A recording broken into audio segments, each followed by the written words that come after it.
What is up? We are live. We are joined here today by Lawsimo, Mike Rob, Jamie Perogue, master of the music, and Mike Rob, whose 3-year-old daughter is apparently a fan of the music. The quote, Daddy, I like this song. So, welcome everybody. We're going to do some puppies today. We're going to talk a little ball, but first, we're going to hit the actual intro. We're grinding through the torment. High volume, no management. Taming souls indecent. Grinding drafts through the abyss, no rest in our veins. Feel striking like lightning, flooding endless pains from late season voids. He's dropping all the flames. Bestball Degens unite, shattering the chains. Old school RB stacking fury, derailing trendy trains. Who is commanding the storm etched in our brains? Who? Hey! Thunder in the names, claiming all the kills. Flames, babes, games. Degen wrath of views, stone age torment remains. Best ball eternal in Rumain's infernal domain. Pterodactyl pigs screaming, Cayman chaos reigns. Fossil fury fuels the fire, drafted through the vein. What's up, Quill? What's up, Hartman? I'm going to be on with Hartman on his channel afterwards. I will drop the link later. So, as we seen Scatabo doing the backflip at the end of the intro. Well, Scatabo out there running around. Finally seen it. He wasn't necessarily cutting as much, but he looked good. He had a cut in a route that he ran. It looked fine. It was pretty far away, but it's pretty bullish. Like we're still 3 months away from the season, basically. So I feel really good about it. My 23% feels awesome right now. What's up, Scott? How we doing? Also, the most important news to me is this right here. L'Jarius Sneed signs with the Chiefs. For those of you who've been following me, you know that I distinctly said I didn't want Mansour Delane because L'Jarius Sneed was a free agent and we could draft him or we could sign him and replace the Trent McDuffie, right? And that we needed either offensive line to improve the run game, which we need to have the play action work, or we needed a receiver to let Rashee Rice walk and to replace him next year. And the fact that we signed him makes me even more upset that we drafted Mansour Delane. So that's all I wanted to say on that. I'm like, Kansas City could not have approached this offseason much worse, in my opinion. That's just kind of where I'm at. Mike Rob, I can create words for her. Like, I mean, we could, yeah, you could do that. I could just send him a link as well, like, because I have it unlisted. I could send him the link. He can watch it whenever. What's up, Steven? How we doing? Everything's good, but we're gonna do some puppies. And before we're gonna jump in a puppy. But before we do that, how about y'all hit the like? That would help out a lot. And hopefully these puppies go well. But we're going to jump in this puppy. And we're going to jump in 15 seconds. We never leave the ride. Fury. Endless. Breaks. Relentless. Fantasy. Reigns.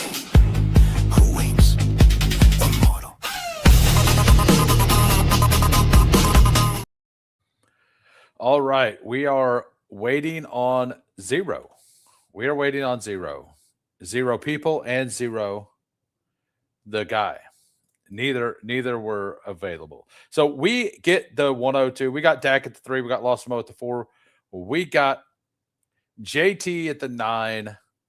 Welcome, everybody. Good luck. If you're here and I didn't shout you out, go ahead and say something. I review all members of the channel. I review your team. If it's the very first draft you've been in, I will review on stream with me. I will review your team as well. And what's up, Mufasa? If you guys are not members, tomorrow we're doing a members only stream. Our 4 p.m. stream will be a members only stream. It's something you're not going to want to miss.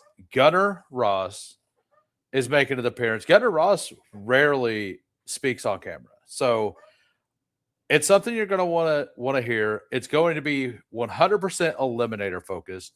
Microb helped me on some of the back end of it. I built out a little something else as well, but I have a couple. I'm going to fully do my rankings tonight. But I've got all the back end stuff and like the information that I think is going to be very, very useful for the eliminator specifically. I think it's a you don't want to miss kind of thing. I'm excited to get it chatted up with Gunner. He hasn't fully seen what I'm doing. Like he's seen the process of what I'm doing, but he doesn't know the end result. And he's building out some stuff. And we're going to release the end result to each other live of what we're thinking and everything. We're going to see where we differ. We're going to see what we think is correct. If you guys don't know Gunner Ross, he got second last year in that, and he in the eliminator, and he got a dog bowl seat last year. So, and he's a known sharp. I'm sure y'all know Gunner Ross.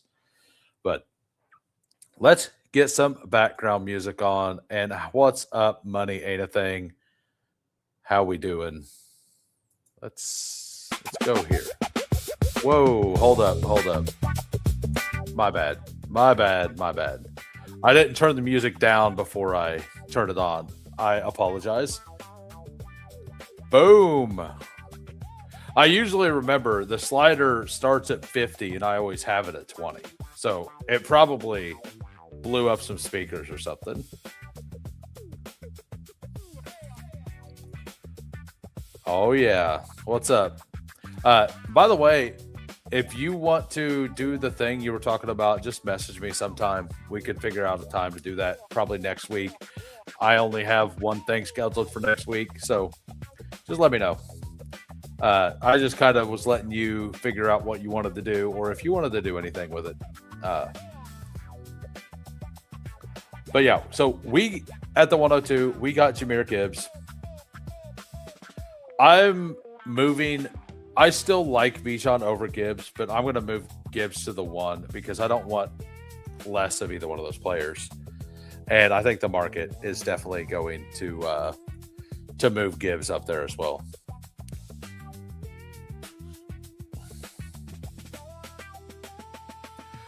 Sounds good. Yeah, I wasn't going to pressure you because I know that you've had some things going on directly after we talked about that. I mean, come on, give me some Walker back here. Come on, Dak. So I don't have any Bowers with Gibbs, and I like both of those players. So we're going to go ahead and do that for sure.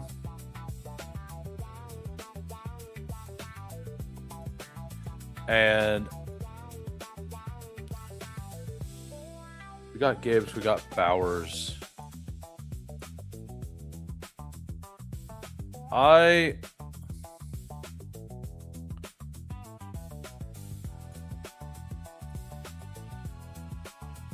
Let's do a Zay Flowers team over here. Let's build out a Lamar Jackson, Jahmyr Gibbs, Zay Flowers team. I mean, if somebody wants to ruin my day, they can take Kenneth Walker in front of me and then take Lamar Jackson. That would be kind of funny. You do have Jamar Chase, so it would be semi-fine. And Walker being a fall, I think, is a good pick. What's up? How we doing, Crossface? Thanks for popping in. And like I said, I know a lot of you guys, the memberships run out. Like there was a lot of gifted and all that because of the first month. I fully expect and I respect like the fact that the first month people were wanting to support. If you don't re-up, it's all good. I'm still going to do the content. I'm still going to be out here. I'm still going to grind. My biggest goal is to get to that 1,000 subs. So if you guys aren't subbed, if you could sub, that would be great. We had a decent night. Sunday night seemed to be the night of growth for me. I've been getting about 10 a week on Sunday nights. So if I can continue that, I'm like barely behind pace to get to the 1,000 by kickoff. So hopefully things pick up. Don't know if it's going to happen. Do what, Mike Rob? Do what? So the plan for the week, we already have our schedule fully done. So we're gonna do this at 7:30 Central. We're going on Hartman's. I think he said he wanted to do BBMs. And then on Wednesday, I'm doing drafters. We're gonna do the ticket on Wednesday again. On Thursday, we're having Angry Dragon on. Friday, we ain't doing anything. Saturday, I don't know. We'll see. It's starting to get really hot and awful, and I probably won't want to do anything after work that day. Sunday night, Hartman's coming back on, but he's coming off for Superflex and Sunday. I don't know if he's going to be drafting with me or against me. I know he said he wants to max that contest as well, so it's all up to him. Like we can co-op the teams, or we can draft against each other if he needs the volume. I am 36 away. I spent the last like 4 days kind of grinding some of those so I could get in a range to be close to fill rate. I would love to get Scatabo here. Absolutely love it. I figured we would not get it. Scatabo, like I didn't move it, Scatabo's ADP up, but I do fully expect it to move up. So I'm going to just pull Lamar up, because I think that all of these players are very close to each other. So the one player I want, since I pulled Zay up, I'm going to go ahead and pull Lamar up here just to make sure I get him. And Terry's the guy I would have taken anyway. So it kind of works out. If we can get Terry and if Jaden falls back, we're absolutely going to do that, and we're going to stop at 2. So for the audio listeners, we have Lamar Jackson, we have Jahmyr Gibbs, anchor. We have Zay Flowers stacked with Lamar, Terry McLaurin, and Brock Bowers. Whatever you want to do. I need to hit you on 50. But yeah, like I would prefer to just co-stream it like usually do. But if you need to do it for volume, we could do that as well. It's all good. So I think I like this team a lot. This is one of those things I feel like Zay during the puppy is going to stay on the other end of the board. But this is something I do think we're going to see a bunch of Zay with players on the side of the board with Lamar, but with Jamar Chase. I don't think many people are going to be doing it with Bijan or Gibbs. So I'm going to get a probably a unique variant to what most people will have on this. What's up, Gunner? I'm ready for tomorrow. The members only is going to be fantastic. I'm interested to see if your findings and the stuff that I've kind of found by the numbers are going to be similar, or if we're going to have things to discuss. Also, I'm going to make my rankings late tonight. Tomorrow morning, I'll probably do a couple eliminators to see the ADPs. I'm going to be looking at the rankings, but I'll definitely have to do a draft to get a feel for the rankings before I really lock them in. So, what's up, Bukowski? Welcome, sir. By the way, JT, glad to see you're alive. I know you haven't talked yet, so you might be in trouble. But he apparently angered people last night, staying up and drafting all night.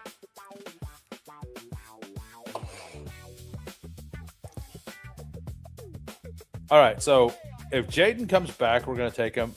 I've been getting a little more into Marv. I don't know why I completely forgot about it, but the man had his appendix removed last year, and that's why, like, when that offense really started working well is when he had his appendix removed. So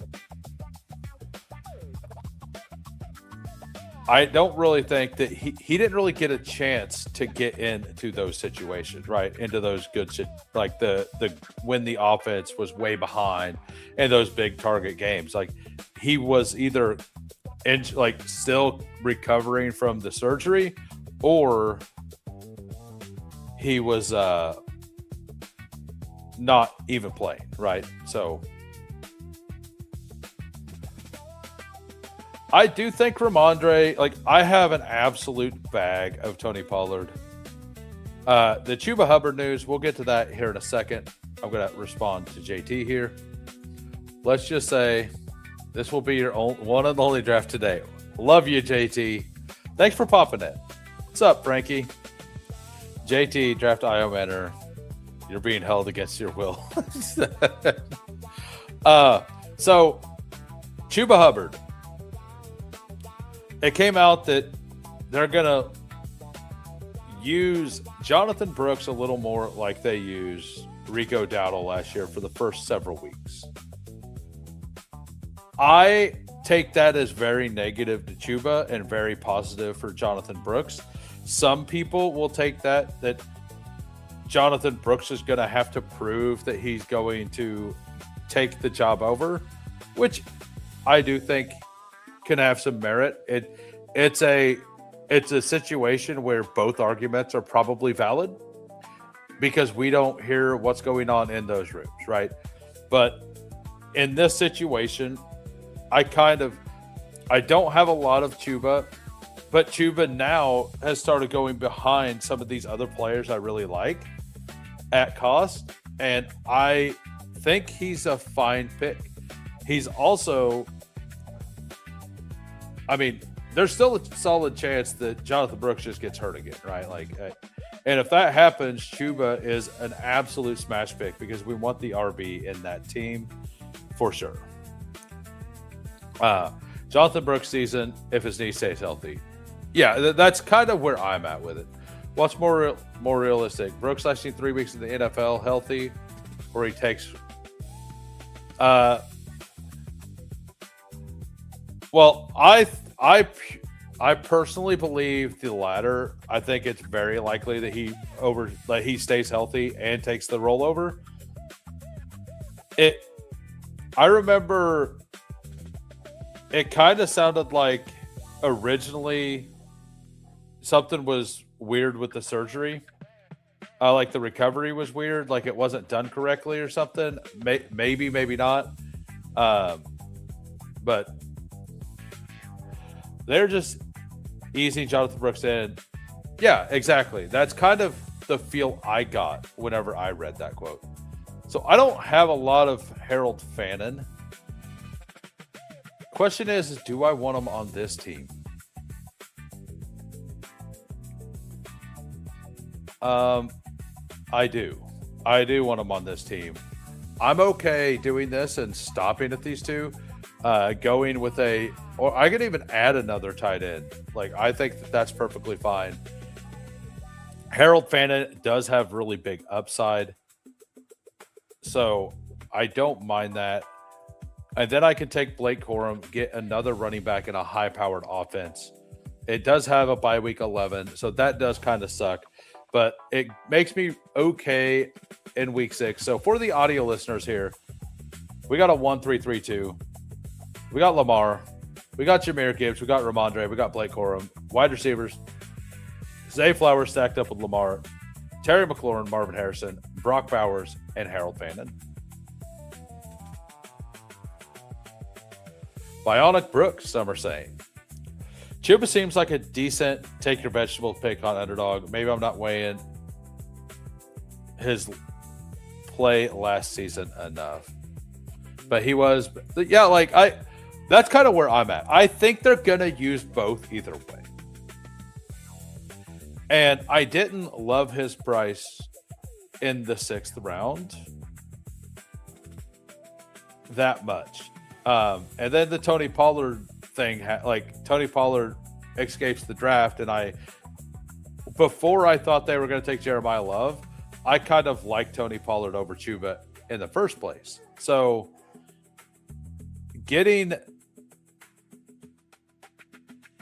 I kind of just think that he's going to become properly priced because I think Pollard and Stevenson should clearly be ahead of Chuba. And I think Warren, Dowdle, Harvey, Chuba, Monungai, Brooks, Gainwell are all kind of the same tier, although they don't go together. I think that Chuba is the vegetables pick, as you're talking about. And I think that Brooks is the big swing pick. I think Monungai and Corum are both picks that are eat your vegetable, they're elite offenses that you're getting the RB2 in, and if something bad happens to the RB1, like you're absolutely cooking, but they also have standalone value on top of it.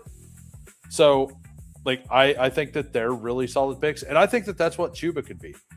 I don't really see Jonathan Brooks being a bell cow, right? I could see Jonathan Brooks getting like a 60% workload. Just the way Canales runs the game. But I know Dowdle got the absolute bell cow role for a couple weeks last year, but that was a couple weeks when everybody else was hurt. And the only other option was Trevor Etienne, right?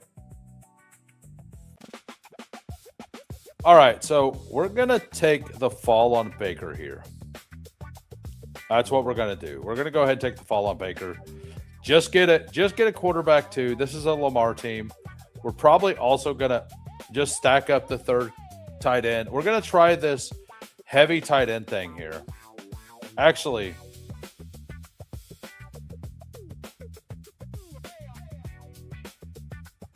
we're not going to do that. We're going to take Jordan Mason.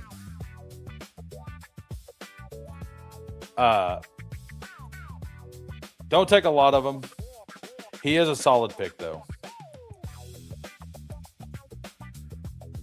The 104, the side law at the 104 side kicking, pretty sure. Yeah, he Lawsimo definitely uses the side kick. So Puka, London, McBride, Scatabo, Montgomery. Why? Because of Jalen Warren, Patrick Mahomes, naked. So I was listening to. We'll get to that in a second. I know it's your team. I don't love it, but I do think that the tight ends in this range are your best option to get to flex points. And I think that some of these wide receivers are kind of big landmines. And I'm probably going to have the extra spot somewhere because I'm probably going to stop at Lamar plus Baker. And I do think that a third tight end does elevate the flex position by a lot. 100% after those picks. Over 770 drafts, I'm at 5. I think I'm at 4.5, something like that. Mason could be a stud. Absolutely, enemy. And welcome back. By the way, if you guys are just popping in, if you can smash the like, that'd be great. And if you're new to the channel and you enjoy the content or just the chill vibes in the background, hit that sub. And what's up, W4 Omega? Didn't mean to miss you. Welcome, sir. Welcome. So, yeah, I was listening to Karain on Legendary Coach Speak, and he was talking up Jalen Warren, and he was talking about how he's going to be the pass catcher, and I pointed out that Rico had more like the same amount of receptions basically, and he just he's like, yeah, he did, but he didn't have Gainwell. It was Gainwell versus Chuba, which is a good point, but it's also like I didn't really get fully into the conversation, but like in my opinion, it's like, yes, that's true, but it's also Aaron Rodgers who's known to throw the ball to his running backs. And it's let's take Rashid Shaheed here. And then you're against Bryce Young, who is known to not throw the ball to anybody. So like I think that, and my whole point was Rico's receiving upside is underrated, is all. I just think that Rico has a solid receiving upside that hasn't really been used, right? I believe he had like more receiving touchdowns in Dallas than he did rushing touchdowns in that year. So let's go look at that log. I don't remember for sure. Let's look. So receptions that year, this was with the current head coach, right? he had 5, 5, 3, 2, 3, 3, 1, 0, 3, 1, 2, right? He guess he didn't have any touchdowns receiving. Oh, that's total yards. So can't really tell where the touchdowns came from. But like that's a decent amount of receptions, right? I mean, let's count them up.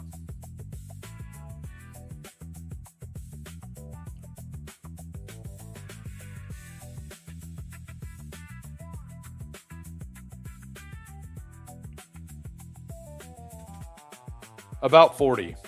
So he was close to 40 that year. He was close to 40 the year before.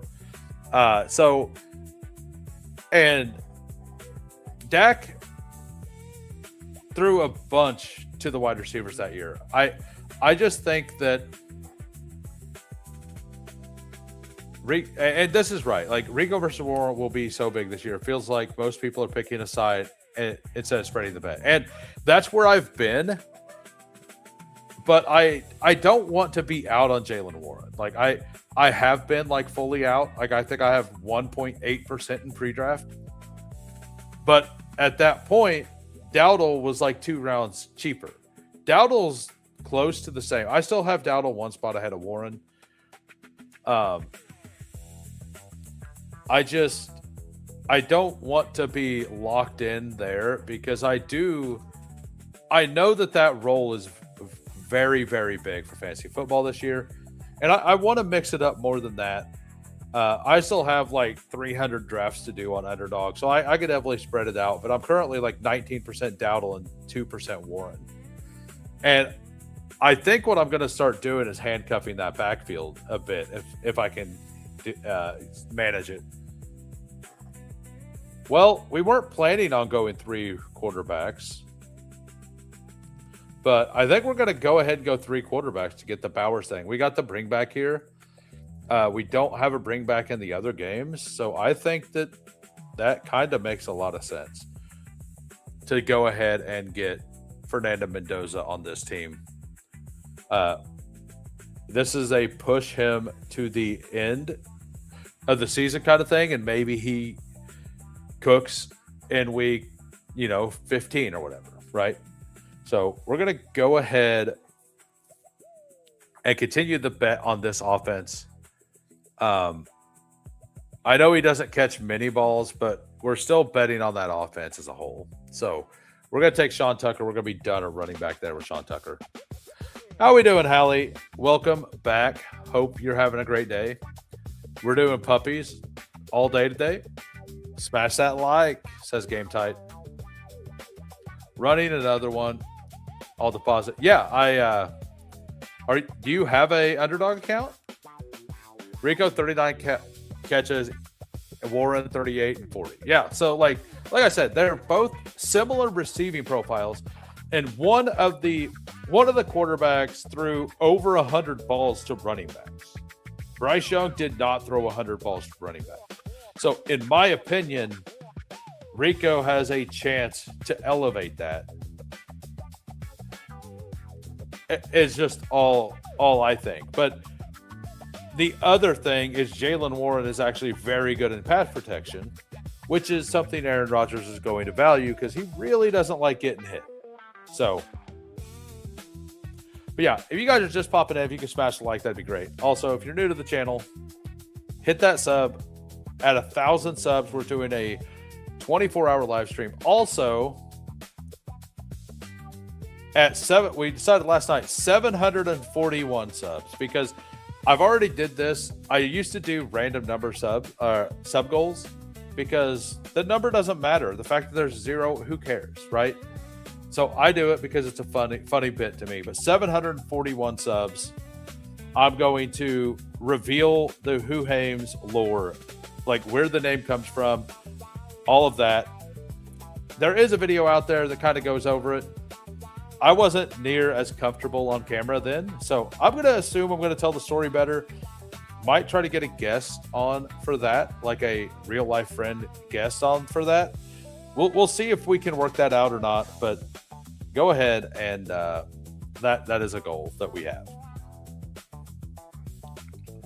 All right, so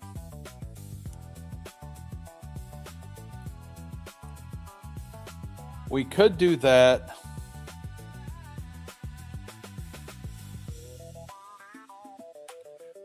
I mean, I honestly feel pretty good at all positions right now. We're going to go ahead and take Ted Hurst to get the double there.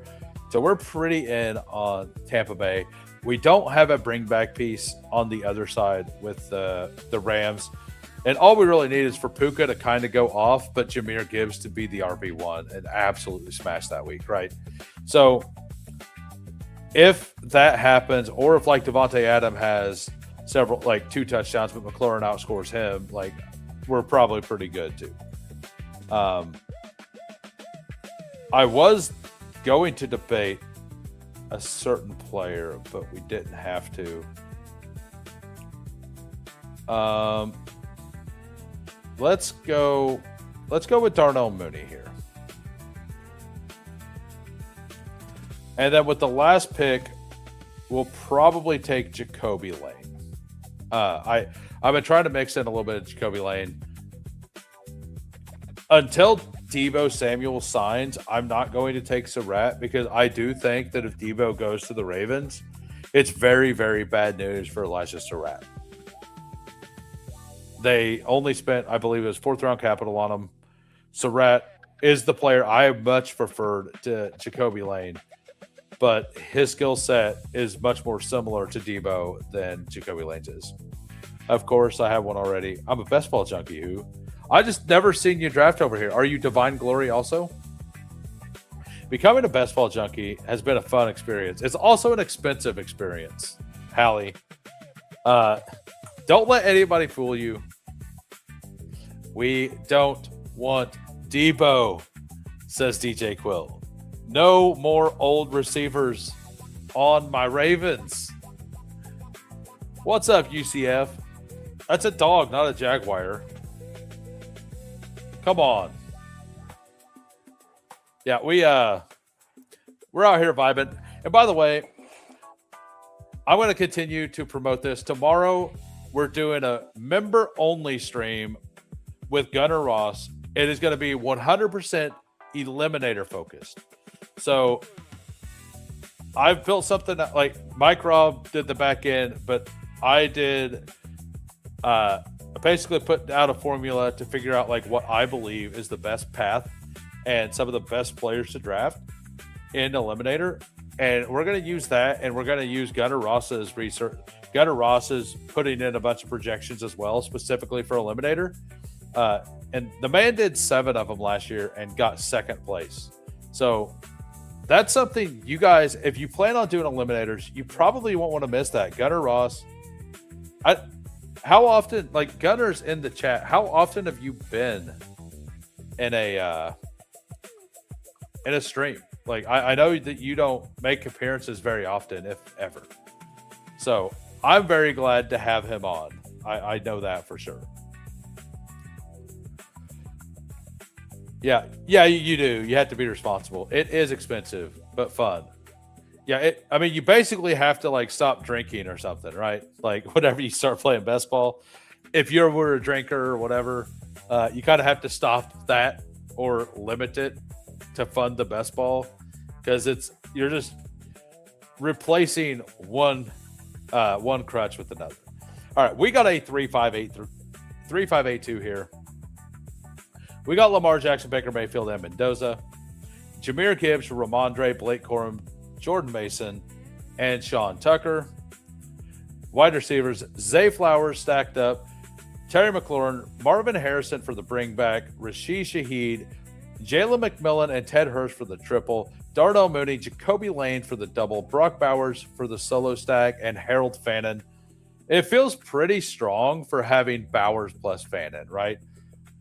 Like we got there. These wide receivers feel like it could work. It's a little thinnish. Running back, we got the hero, and we got enough definite volume here to hopefully coast us through the season. I think this is a pretty solid team. Best ball is better while drinking, says Capital. All right, so on to member here, Rick Cruiser. We got a 2673, and we got Joe Burrow, Dak Prescott. The big fall on Kenneth Walker, which feels awesome with the Jamar Chase Joe Burrow team. You also got Burrow here. This feels awesome. DeAndre Swift, Travion Henderson, Rashad White, Chris Rodriguez, Katron Allen. Wide receiver, Jamar Chase, George Pickens, Josh Downs, Michael Pittman, Denzel Boston, Deshaun Stribling, Elijah Surratt. He didn't listen to anything I said, and then he took Surratt instead of Lane. He could have taken Lane and just made me pivot to Surratt, which was what would have happened. It would have been fine. I do like Surratt more as a player, so it would have been fine. We got Chig, Britton Strange, and Terrence Ferguson. That's where he went. Very solid team. I love the Kenneth Walker fall on this team. That has to feel really good. We got the sidekick pro here, 2592 Losimo. He got called out by Gunnar Ross. Jaden Daniels, Patrick Mahomes, running backs, Scatabo, David Montgomery, Jalen Warren, Jonathan Brooks, Isaiah Pacheco. Feels very strong.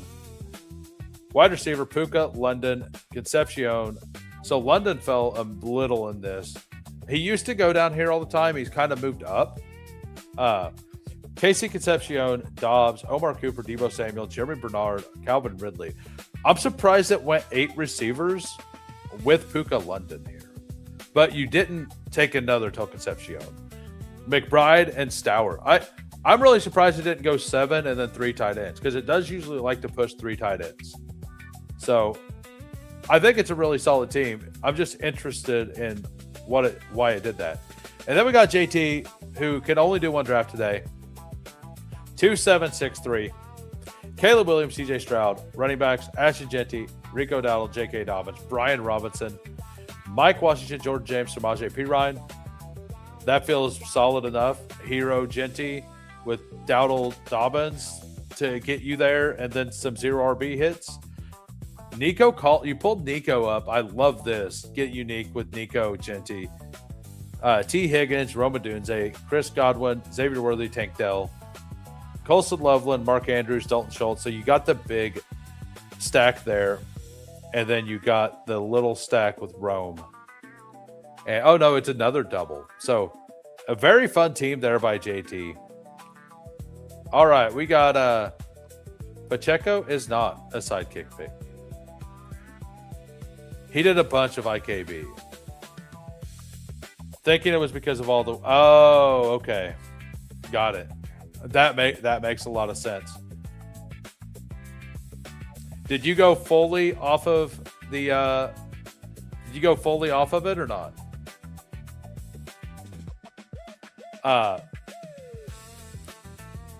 Yeah, because you got yeah. Why did it do this? I don't. I think adding Dobbs is the weird thing, right? The Dobbs pick feels like that was probably wrong. Okay, no, so yeah, IKB always makes it fun. I do like this team quite a bit, but we are done with the first draft. We're doing puppies today, and we're ready for the second. So everybody get ready. We're going to jump in 15 seconds. Bestball Degens arrest. We never leave the line. Fury. Endless.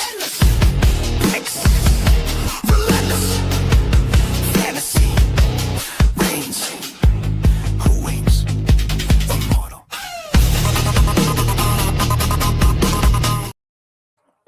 All right. I got in. There was 2 spots left. Good luck, everybody. Hope you make it. We got the 108. We got Dak at the 12. Delay at the 11. Jaguar at the 9. We got Mufasa at the 2. Ribeye at the 3. Who is Ribeye? I remember the name. Not sure who it is again. And if you're in here, shout yourself out. We will review. I just like to know who I'm drafting against. Like to know who I'm drafting against.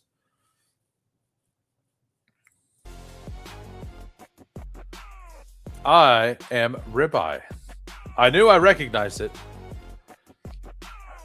Whoops. Thought they were supposed to reg after the video. So there's a about 8-second countdown, and I enter between the 1 and when it says immortal. So it goes who hames at 1, and then it says immortal. Somewhere around there is when I enter. So generally, if you enter about the 7-second point, probably about the 7, between the 8 and the 6 somewhere, is most likely to get it. Just based on the timing and the delay that my stream usually has, that's kind of where it is. All right, nothing special here.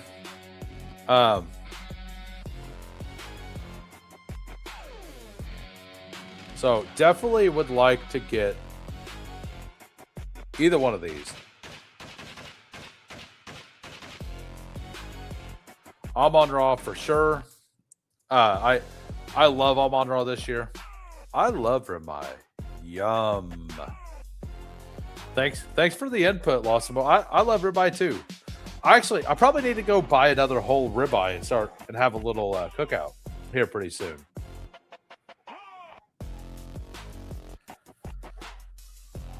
But we got let's check let's see how much we have here. So I don't have any Amon-Ra with Achan, but Amon-Ra usually doesn't fall back with Achan. And I have a pretty good chunk of all these other players with Amon-Ra. So it's all about the same. 25, 22, 15, 13. So I'm not going to be able to get Achan, but I would take the Achan share. I'm still going to be like 4 to 5% Achan. Apparently Malik Willis is like extremely struggling at camp right now, like struggling really bad.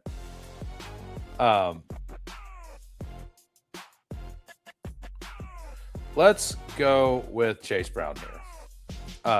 Let's go ahead and do that.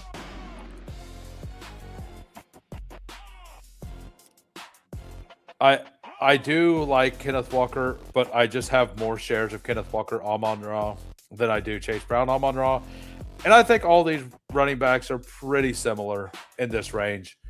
And I do think that there's a clear cut at Ashton Genty to James Cook. I think that James Cook is in the next tier. I think there's a top 11 this year, not a top 12. I think it's pretty clear that there's a top 11. I might even say there's a top. If you don't feel confident in the Kyler Murray stuff, I think you could pretty much say there's a top 10 as well.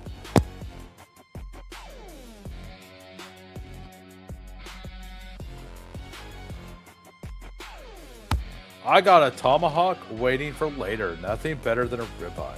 Nice. Hopefully Chase Brown will be a top 5 to 10 back this year. Have him as one of my keepers. What's up, Bloody? How we doing? I haven't seen Boner in here for a while. I was going to ask, Boner's in my... I have one MLB Eliminator left, which I drafted only using the dog math tool, right? I hit a lot of the injured players early, so they... I still have one left, but Boner was in the pod with me. So I don't have... Do we want to do the double? Or do we just want to take Zay Flowers again? I'm going to go with Kyron, I think. I like the wide receivers a lot. Like at 56, I know I'm going to have a receiver I like. And I think that I just want to go hero Amon-Ra, Chase Brown, Kyron, and Scatabo. I think sounds like a lot of fun. If I can get Scatabo there. I finally moved Ibuka up over Scadabo, but like to be honest with you, I don't actually believe that. I just moved him up there so I could see him in my rank so I don't end with 0. I still think he's basically like I've got 1.8%. I forced a couple shares on Genty teams just because I know I'm going to be overweight on Genty. I will probably force a share or two in with Amon-Ra also, since those will be the two I'm going to be most overweight on in the first round. I want to get a share of Ibuka with them. Just throughout my entire portfolio, I don't feel like doing it right now, though, to be honest with you. Zay Flowers would have been the auto click. We're going to take Scadabo. That's kind of what the poll was talking about. Like, I feel pretty good about this. I feel really good about getting a running back here. I would feel good about just... I would almost take naked Lamar as well. I probably won't, but this Jefferson, H.N. Higgins Flower Star looks like a lot of fun there by Jaguar. Boner, is you on? There's a... I thought so, but there's a Boner Brian. Is that you? Are you Boner Brian on Underdog? Because there's a Boner Brian or Bonner Brian.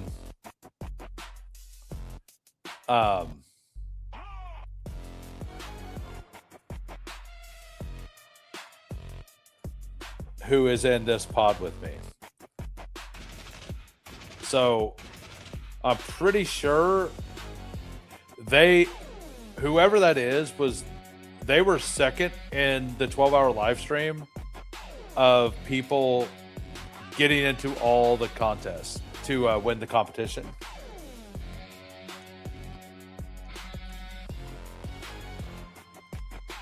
And I was going to, I was just wanting to talk to him, basically.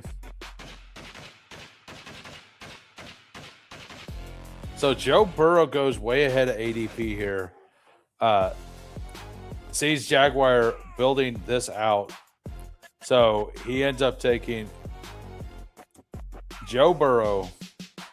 Although I guarantee you Jaguar doesn't want Burrow if Lamar's available. Quinshon Judkins would be a pretty solid piece here, but I'm going to go ahead and take Christian Watson. I like Quentin. I like him a lot. I'm probably going to move Quinshon down in my rank. I thought he would move up when we seen him run around. He actually hasn't moved at all. And he's not a player I want like 12 to 15% of. And if I keep him where he's at, he'll be there. And I honestly prefer Christian Watson and Cardinal Tate to him overall. But structurally, I do like Judkins a lot.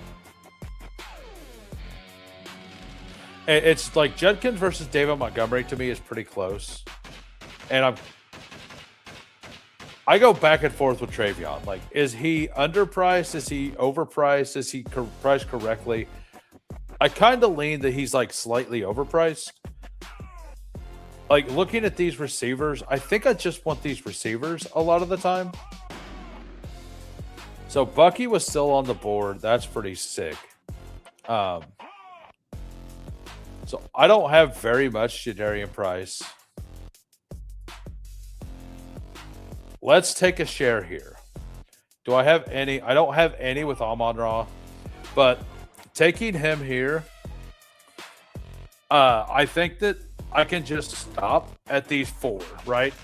So we have Chase Brown, we have Kyron, we have Cam Scadabo, we have Jadarian Price, and at wide receiver we have Amon-Ra and Christian Watson.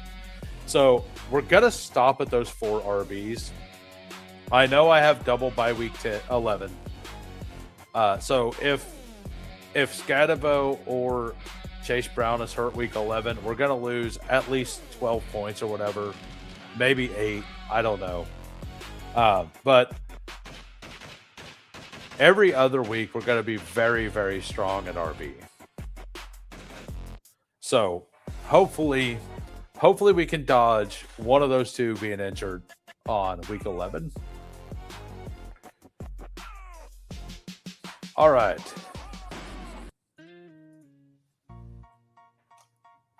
So, what's everybody have going on tonight? Anything fun? Anything interesting?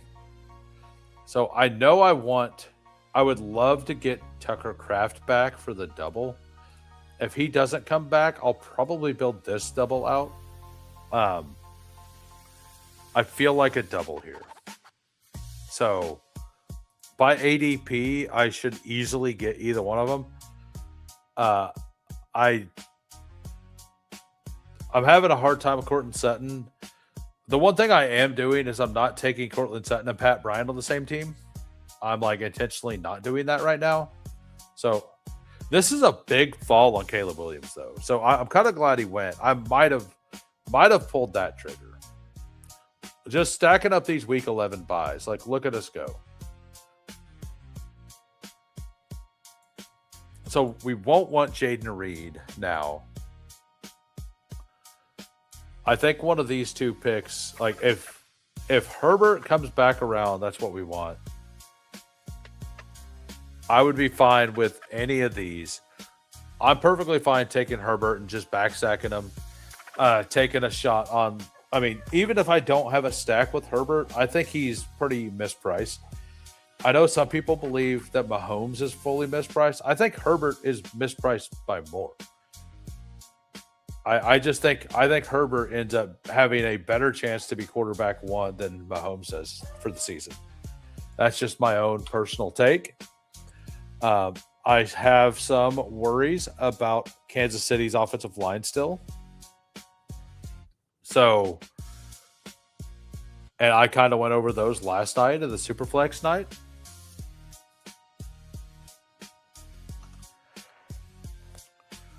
But we got I do like the team so far. Hopefully not all of these players go. Where did Ladd go? So Ladd went here. Oh, this guy's definitely going Herbert. He took Dak. He's got the double. He's got Hampton.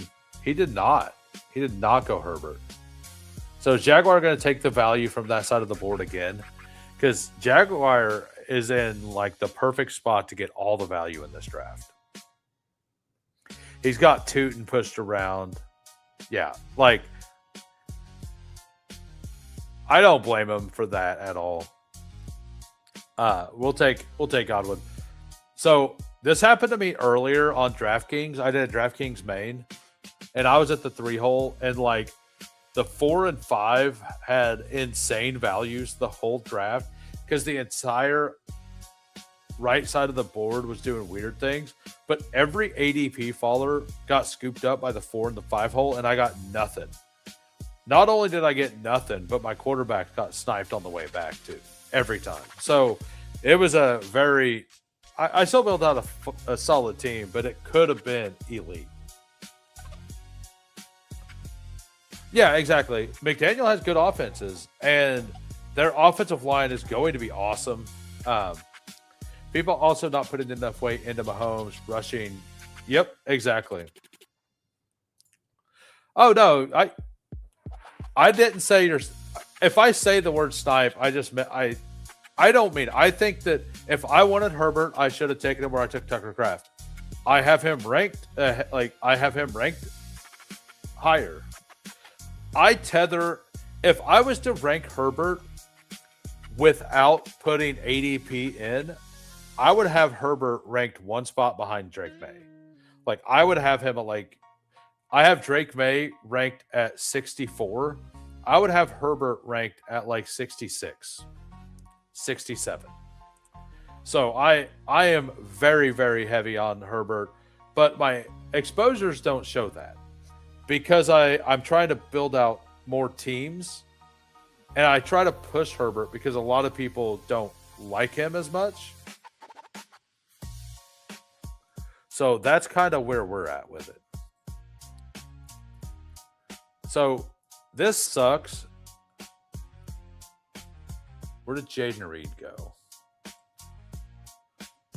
So I have to take him. There's a better chance that Jared Goff comes back than Jordan Love, because JMO didn't go on this side of the board. So I'm going to go ahead and take Love, secure the double stack. If Goff goes, it's fine. I still have Baker as a stack as well. And if not, we could always just figure something out later. We could always just backstack like Jaden Higgins into something. 34% Herbert pre-draft, and I'm slacking only 33%. It's such a solid bet, right? I think it's just a really good bet.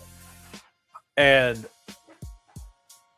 I do wonder if Herbert's going to rush less because the offensive line is going to be good enough to block.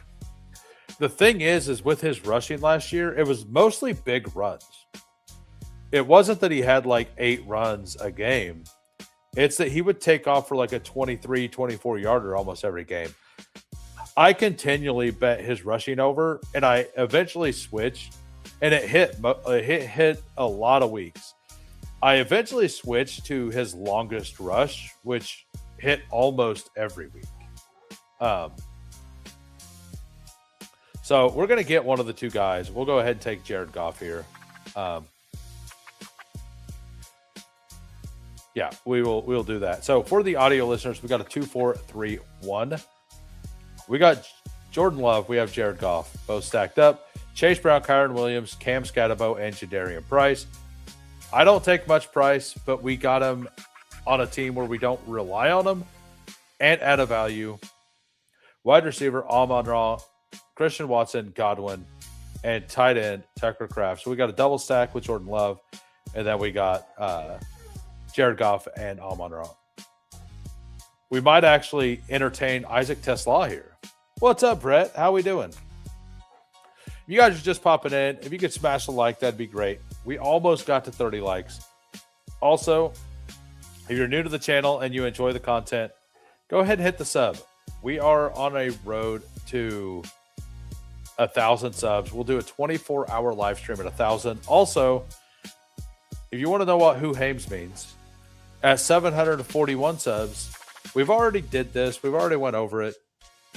But we'll make a better version of that video. And a lot of you guys probably haven't heard or know what the meaning or where the name comes from. All I'll say is it became a gamer tag of mine, and I like it. I like the way it sounds. So had a meeting and didn't quit my job or get fired. Let's go, says Brett. Nice.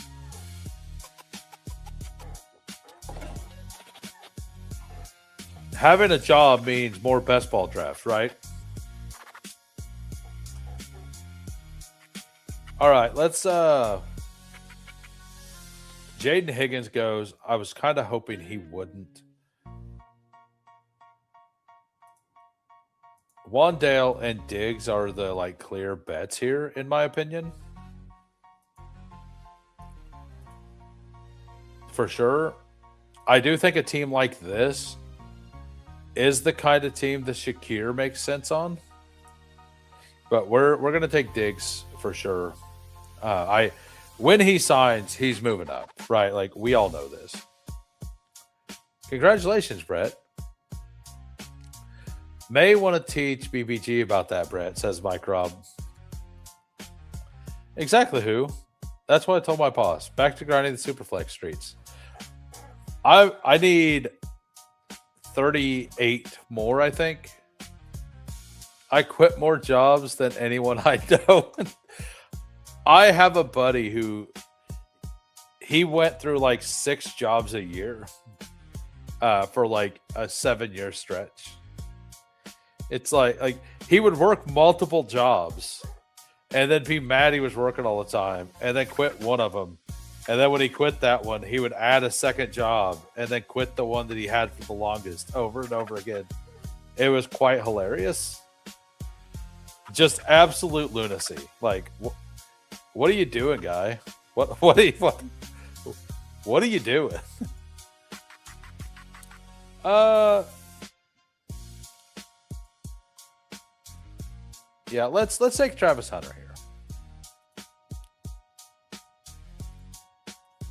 Need 60 more. 60 more. I've been lucky enough for my job the last 2 years to offer temporary layoffs to get 2 months off in the winter. So like basically during 2 weeks before Christmas till basically the NFL playoffs are over, I haven't worked the last 2 years. I don't know if that's going to happen again this year. It kind of feels like it might, but I will absolutely be signing up for it again. I'll tell you that. Nice.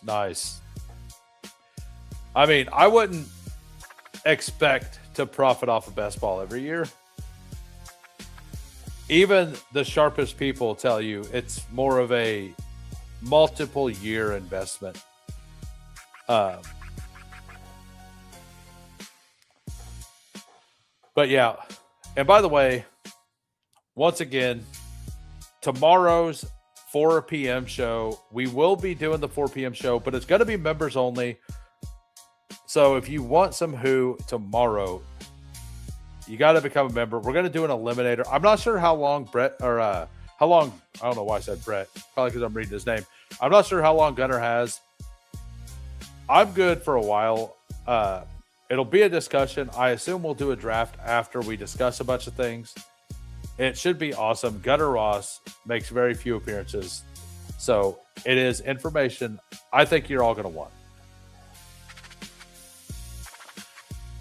And then later, like after that at some point, I'm going to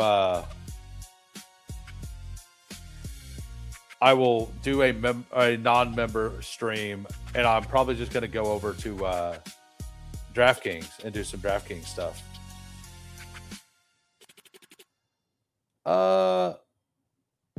Let's take Juwan Johnson here. Shout out to Brett. I closed the wrong thing here. Give me a minute. Everything closed. Did I?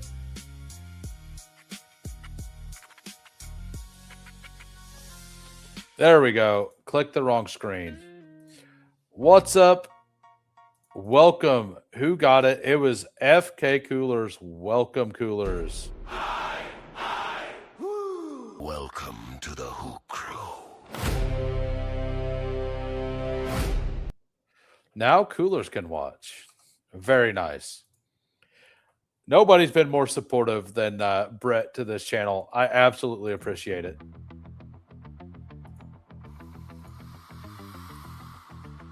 You don't have to shout it out. I know you do, but I'm still going to shout. I appreciate it. I'm not going to just ignore the fact that you've been supportive, right? All right, so we're going to go.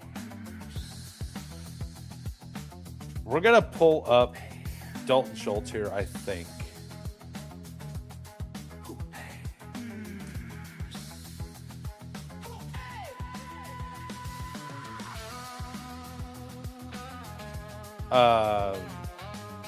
Let's draft. Well, we got Denzel Boston, guys.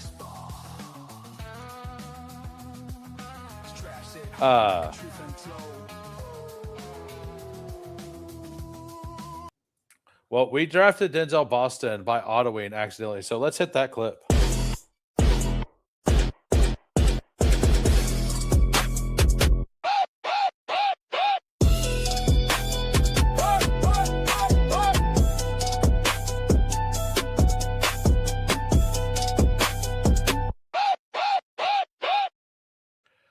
And Coolers re-gifts the sub.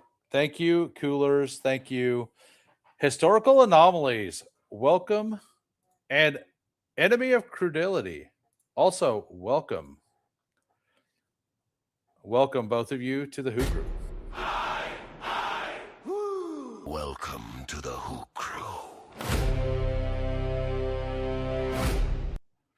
You guys at the Bestball Street help keep my mind intact. Yeah, because you've been supportive to everyone. It's awesome. Like, absolutely. Like, I'm definitely going to shout it out. Yeah, a lot of the time it does. This damn lurker, says Mike Robb. He ain't happy about it. I don't know. He just ain't happy. All right, so I was debating on the reason I ended up with the Denzel Boston pick is because I was debating on switching to Aaron Rodgers. I know it's not pick 130 like some people would take him. I do think that I like this price on him a lot, actually. So we're going to go ahead and take Aaron Rodgers here. We're not going to really have a bring back on any of the games, it doesn't look like. If Bernard makes it back around, we'll take Bernard. If not, we're going to take a last round Darnell Washington or just have a naked Rodgers. You can literally call me enemy. All right. You are my enemy. Got it. So, of course, Jaguar takes Bernard right after I said I wanted him. He's taking everything else I wanted.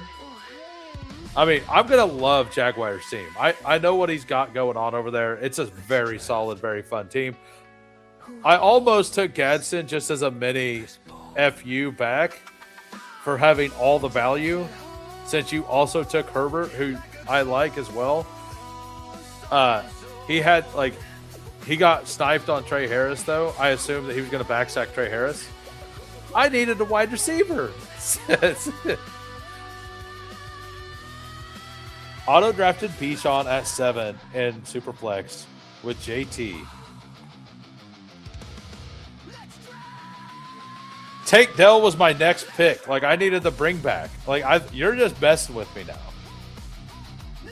That's actually why I was debating on what I was doing earlier. So let's just take Mooney. I think Mooney's a really fun pick right now. So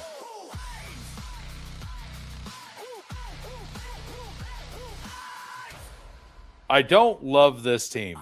Not going to lie, I don't like this team very much at all. I could have taken Calvin Ridley there for a bring back on the Aaron Rodgers stuff. I just don't think it really matters. I wasn't able to get a single bring back at all lined up ever in this entire draft. None of it worked out. Like, I could have pulled Dalton Schultz way up. I thought about it. I didn't. Try to push him. Didn't get him.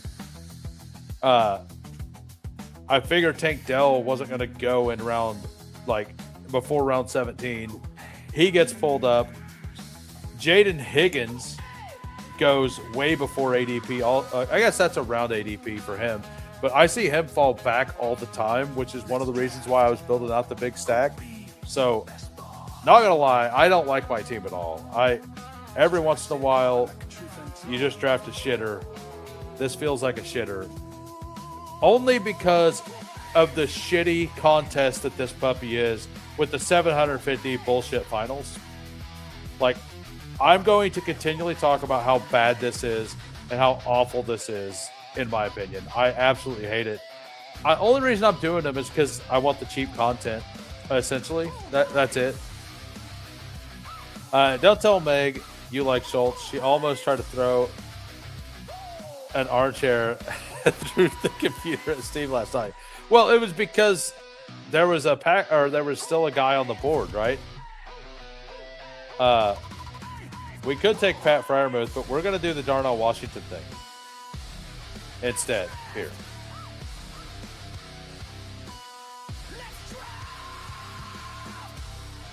I don't like the big finals because I want to feel like I have an actual sweat when I get to the finals. If I'm against 750 people, I might as well just play a goddamn daily. Why not just play a fucking daily at that point? It's fucking stupid. I can't stand it. I absolutely hate it. Like the daily, at least you have the information. In this, you got to run through a bunch of fucking hoops to get to the daily contest with no information. Like, I don't like it at all. I think it's a horrible thing. That's just where I'm at.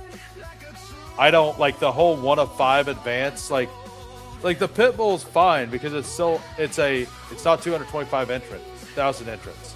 It's a lower finals, 156. Like that's fine. 750, way too much. That's just where I'm at. I really, really dislike it. Let's since this team's dead, let's just take Jacoby Lane again. No, I do not like it.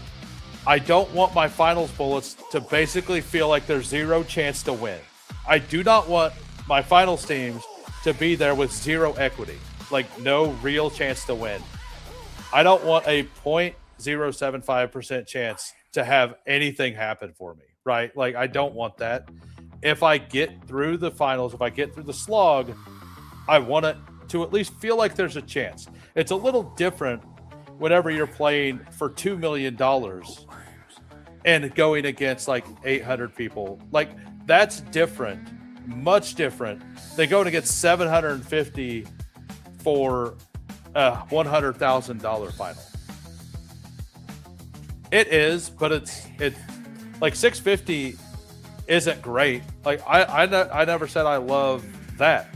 I just love Superflex as a contest. All of their finals are gigantic, and I do not like them at all. Like, that's why I'm gonna max the DK main, and I'm gonna not do like any BBMs basically in protest. I don't like it, and I'm not gonna act like I like it at all.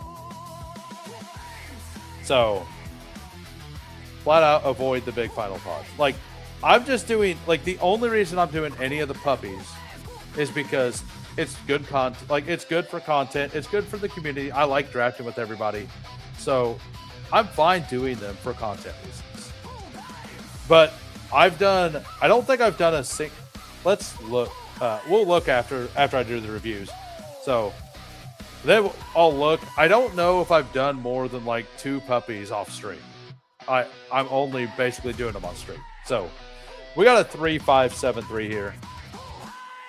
We got Jordan Love, Jared Goff, and Aaron Rodgers.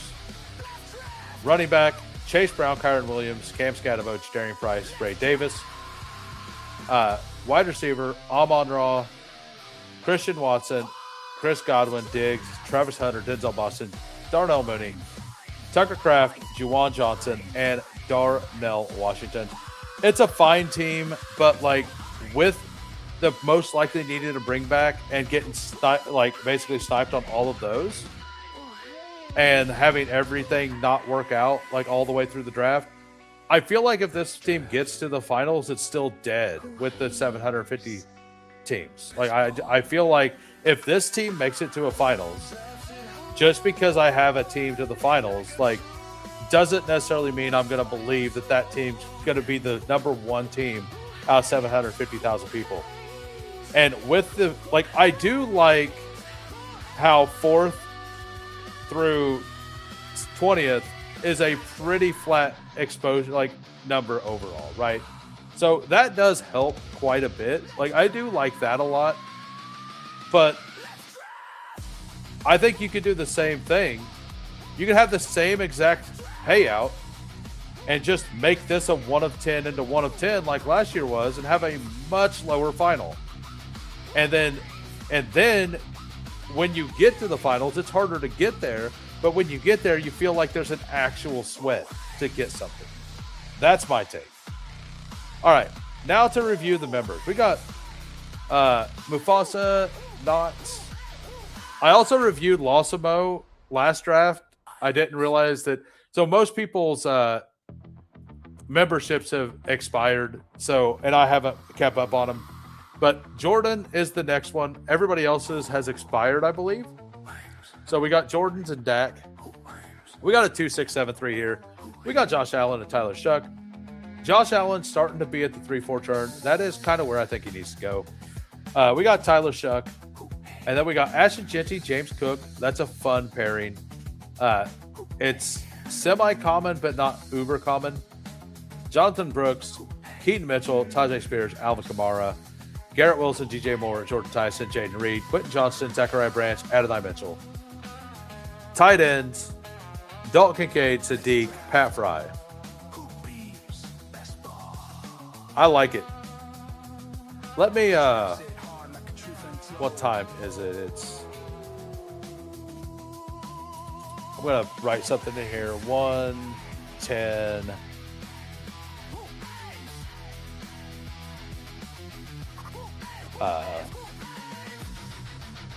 I'm basically writing down what I need to clip that, basically. So, all right. So we got Dak here. We got a 3, 5, 6, 4.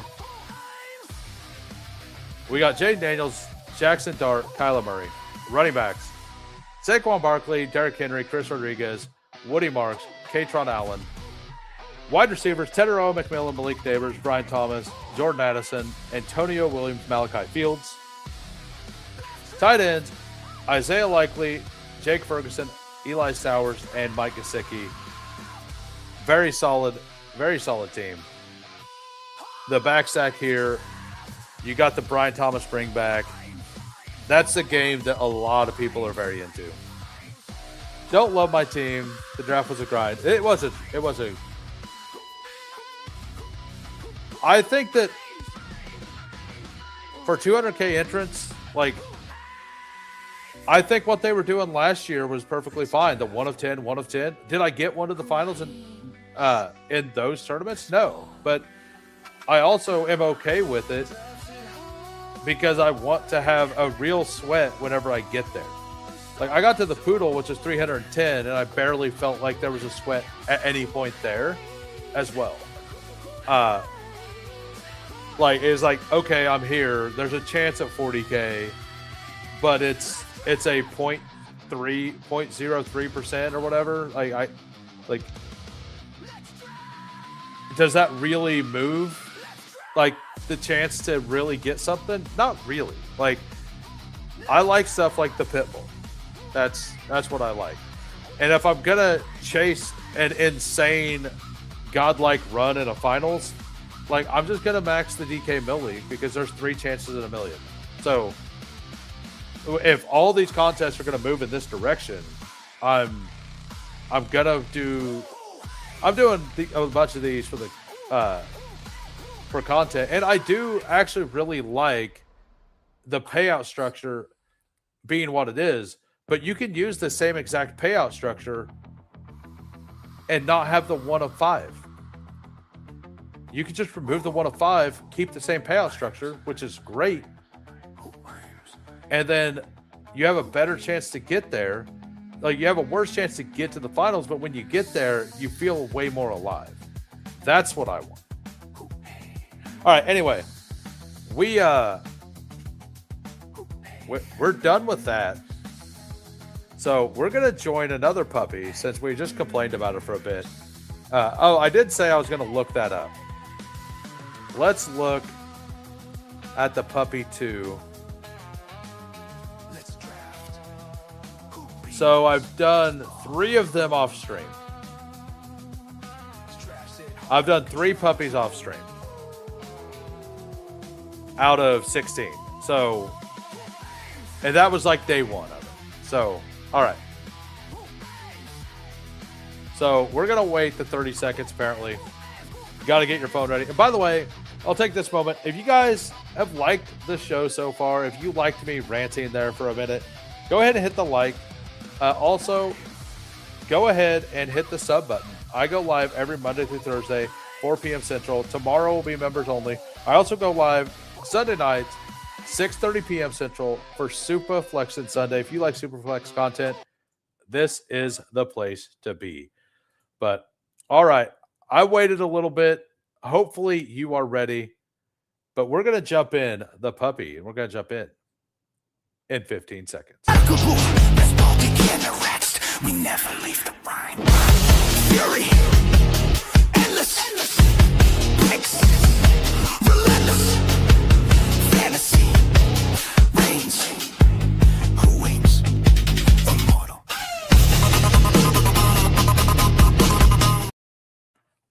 I got the last spot, so I'm assuming it's a full house. We got Brew Crew at the 12. We got Mute at the 10. We got me at the 9. Peanut at the 7. Kale at the 6. Delay at the 5. Zero at the 3. Young Moolah at the 2. And Game Tight at the 1. What's up, GAB? By the way, if you guys aren't subbed to GAB, give him a sub. Also, give Hartman a sub. I will be live on Hartman's channel doing BBMs later. Or at least a BBM. What's up, Zero? How we doing? I just kind of went off on the big final sizes a little bit ago. Missed it again. We got 40-some people in here all trying to get it. I think most of the people are trying to get into these. I think I've seen GH in a couple of these as well, which means there's only like 3 people who aren't in the chat here. Running hot on 103 today. Feeling so blessed. I got the 103 in a DK main today, and every bit of value got etched out before I picked. I wasn't trying to get in, and look at me now. Brew Crew has to be pretty close to a badge. Have you went to look? You can go to your profile now, and it'll tell you how close you are to a badge. I noticed that. I apparently like barely hit silver. I'm at like 5,100. So I'll be at the silver badge maybe all the way through next year. I'm just here to talk shit to Zero and Coolers. If Peppertoni and Luch join, then I'm really in business. That's my crop. Only value I need is tomorrow. I don't care about it. I don't care about the badge either, but it's still something, right? I'll take Justin Jefferson here. I don't want none of him. Genty's probably going to flip him, but what's up, C Money? Got in again. I've got the delay down perfect, you could say. Yeah, it's like between the 7 and the 8. Something like that. When can you see the number of the drafts? Wetty, can you see the number of drafts? Whenever I make my pick, I'll go try to find it real quick. It might be on mobile only. There you go. Yeah, I'll show you here in a second.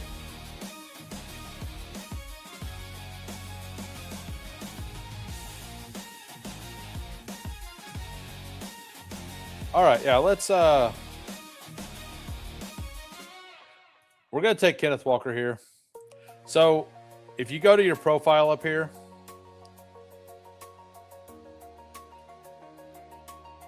and you click on your icon, it's supposed to be down here, but it must only be on mobile.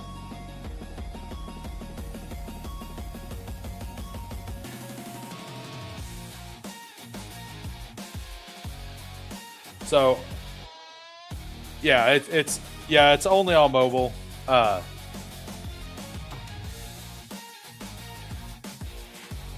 Where you put on your horns, where you change your dog icon and color background stuff. Yeah, basically exactly what he's saying.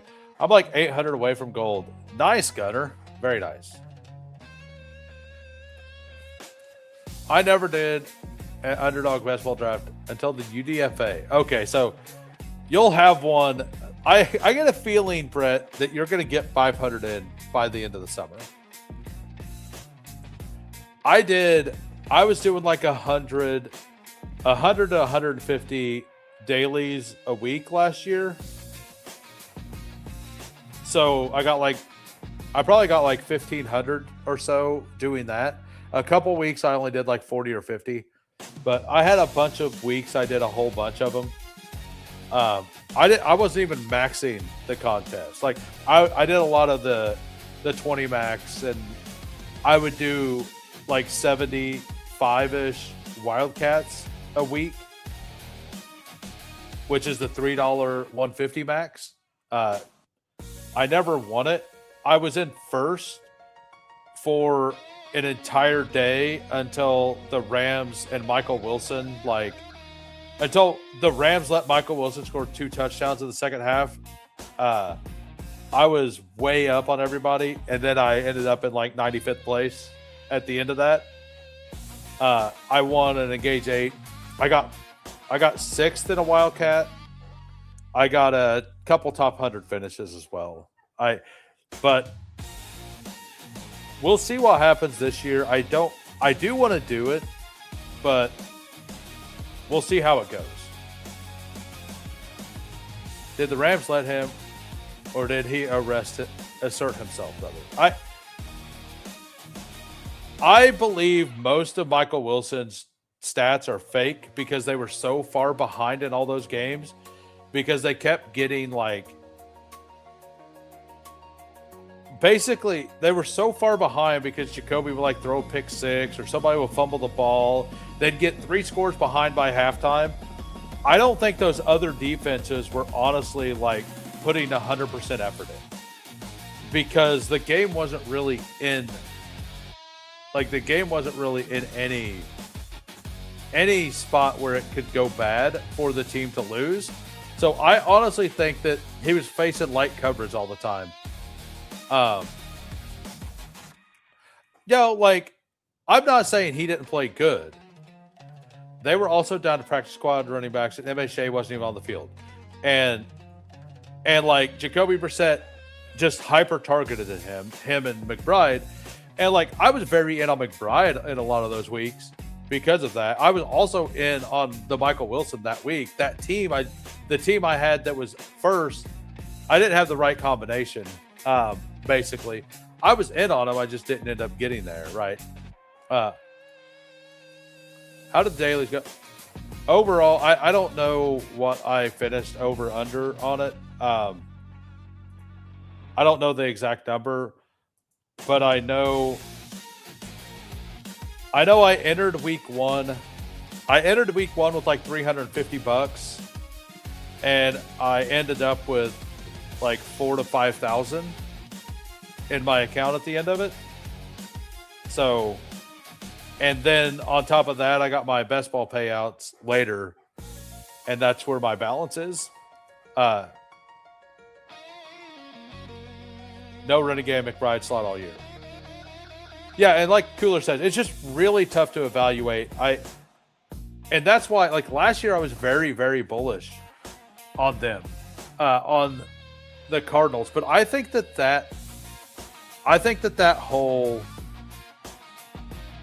the whole team, it's going to be so much different, because I think they're going to be in slightly more competitive games. And if they're in more competitive games, I think that completely tanks the passing game that they had.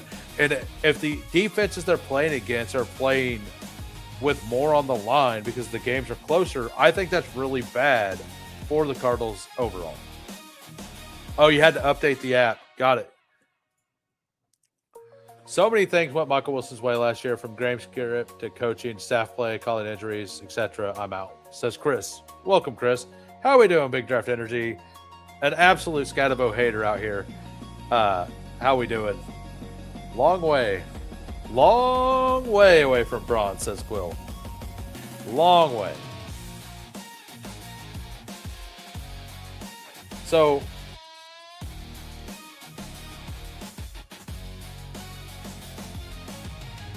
yeah, so I'm pretty out on Michael Wilson as a whole this year. I've been waiting for his price to bottom out. I think it's bottomed out. I'll probably get a couple percent. I just think that team is going to be slightly better overall, I think that they're going to run the ball a lot more, keep the point total down all the time because of that.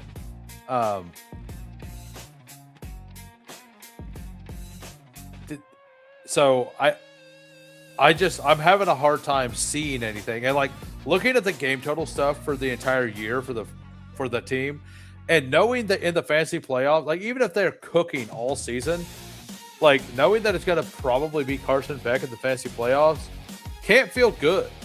Like it doesn't feel good. All right, so we got Walker, we got Jefferson, we got Say. Of course, Lamar doesn't fall whenever I have him. Let's take Watson again. Let's do the same kind of thing we did last time here and see how it turns out. Got to get Disco out of retirement. He was on my stream a few weeks ago. You don't have to draft Michael Wilson this year without diminishing what he did last year. Well, like I'm looking at what he did last year and how he done it, and how he done it was in game scripts that were 1,000% in his favor. Like you can't say that the game script wasn't absolutely perfect in every situation for him. Like I can diminish it because I believe it needs to be diminished. And I'm going to diminish it. Like, that's what's going to happen. Brissett was on pace for the 6th most pass attempts in the season. One of the Cardinals' primary weapons almost has to be a huge bust, right? Between at least one, right? Like, first. Like, at least one of them has to be a bust. There's not really a world where McBride and Jeremiah Love both get there, right? I could see Marvin Harrison and Michael Wilson both getting there, but Love and McBride, that feels really bad. That kind of feels like when Breece Hall and Garrett Wilson, like how like Breece Hall, Garrett Wilson feels like it's hard for both of them to hit as well. I prefer Marv this year at cost. Got it. I had 0 Wilson last year, and I feel like that wasn't even the wrong take. I feel like the season we had was absolutely everything that could have possibly went right for him went right, and I think it was a less than 1% outcome for Michael Wilson last year in the grand scheme. And I pretty much won't be deterred off of that feeling. I did kind of like him as a player, but my bet was based on the Kyler Murray stuff and them being a bad team. And all of that was right. Wilson was going to pay off cost even. Yeah, he probably would have. But his last year, he ended up massively outperforming his cost. And that outcome was like a less than 1% outcome. Like the specific season he had was an incredibly low outcome probability in my eyes. I would bet it the same way again this year. And maybe I would lose again. I don't know. But Tyler Algier is the best value for the Cards this year. There's many people, several people are saying that. I think that the best value of the Cardinals is not betting on any of them. Just ignoring the Cardinals, I think, is your best bet. Like, if you want to bet on the Cardinals, you should probably just go play roulette. That's my opinion. Don't bet on the Cardinals. Go play roulette, guys. We got we're just gonna take Naked Herbert here. We're feeling froggy today. Actually, I don't take much Dak. Let's take Dak. We'll stack Dak up with Javonte. We'll just go ahead and do that. That's why I prefer Moore this year, even if he doesn't have. Got it. I don't know, man. Chris Olave, wide receiver 6 last year on a bottom 8 offense. Can still pay off. I will bet on Algier in the 150 plus. I have like I have some Algier. I think he's a fine pick. I just don't. I'm not going to bet in bottom 5 offenses when I can, especially the running game of bottom 5 offenses very often.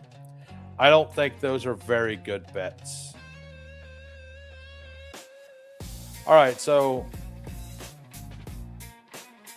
let's go.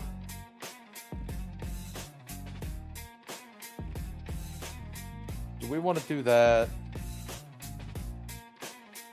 Yeah, let's take Jordan Addison here. So for the audio listeners, we got a 1-3-4-0 here. We got Dak Prescott, Kenneth Walker, not Gainwell, Javonte, Bashaw Tootin, wide receivers, Jefferson, Flowers, Watson, and Addison. That is a ton of spike week ability. Best bet on the Cardinals is Genty week 17. Yeah. Cardinals were projected a top 12 offense last year. Reality somewhere in the middle. Cardinals have one of the hardest schedules too. Yep. We'll talk. We'll be talking Cardinals tomorrow in the Eliminator chat, I'm sure. So that, like, if you want to know more about all that stuff, like, become a member. Watch the stream tomorrow, 4 p.m. Central with Gunnar Ross. I definitely have stuff that I'm going to talk about with the Cardinals specifically,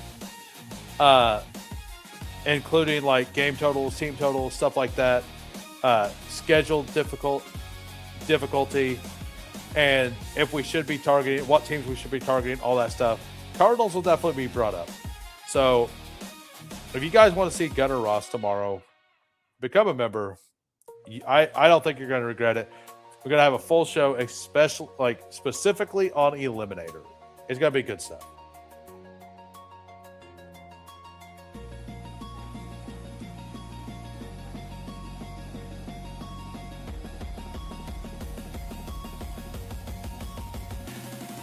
All right, so we got something here. We'll see if we're allowed to get Kyler or not. I don't think I have any Kyler with the double stack. He tends to go ahead of ADP whenever I do.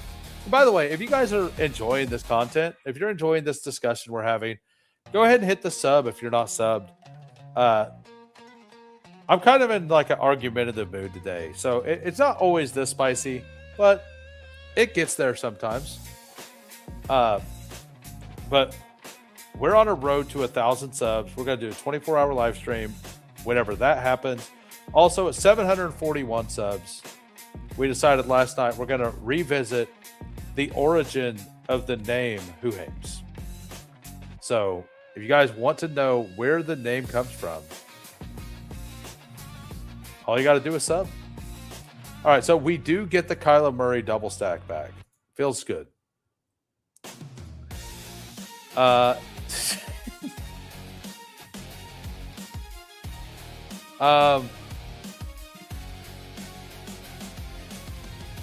Schedule release. Yeah, I disagree with that completely.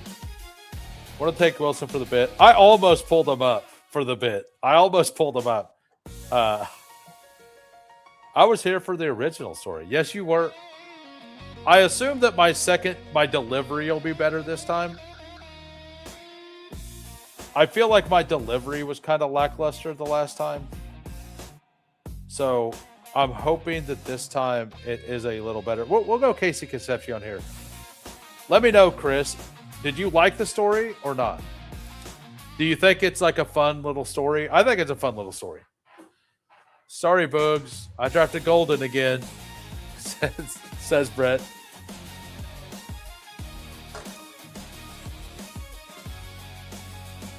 Yeah, so we got Concepcion there. I want some of them. I don't want absolute bags of them. And he fits this like pure upside team I have.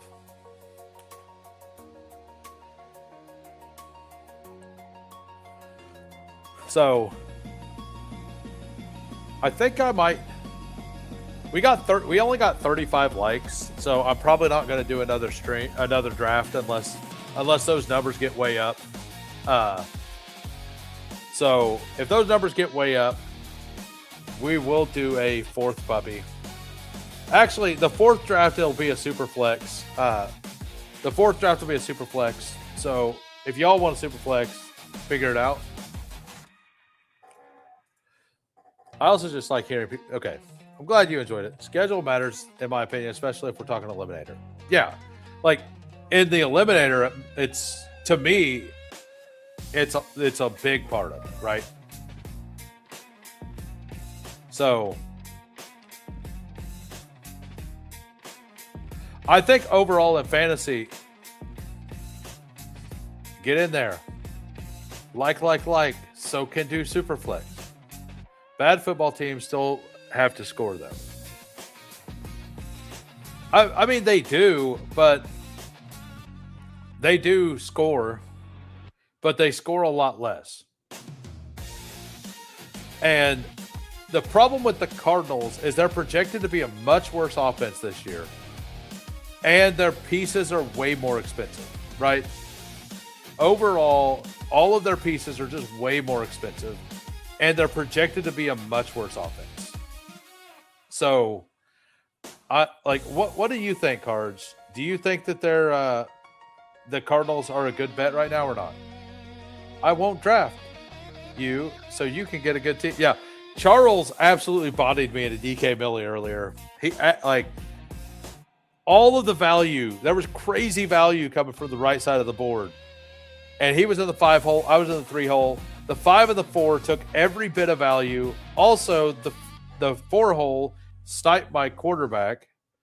And then Charles got double quarterback at 10 pick discounts. So and then my actual quarterback sacks went unstacked, like on the side of the board going crazy. So it was not a great draft by Who Hangs. Not a great draft. It was solid, but it wasn't my best. I tried to leave every draft with one Cardinal. There's a difference between super stacking Cardinals and expecting 12-12 offense, and then reality of their players still scoring points.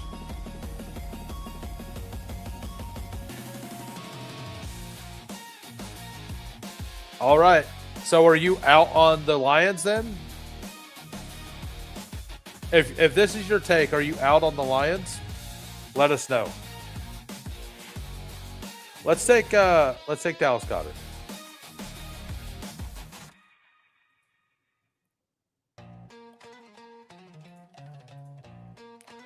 Cardinals have one of the most stacked skill position. I don't think Michael Wilson's good. I think he was a product of garbage time. I think he's a solid pro.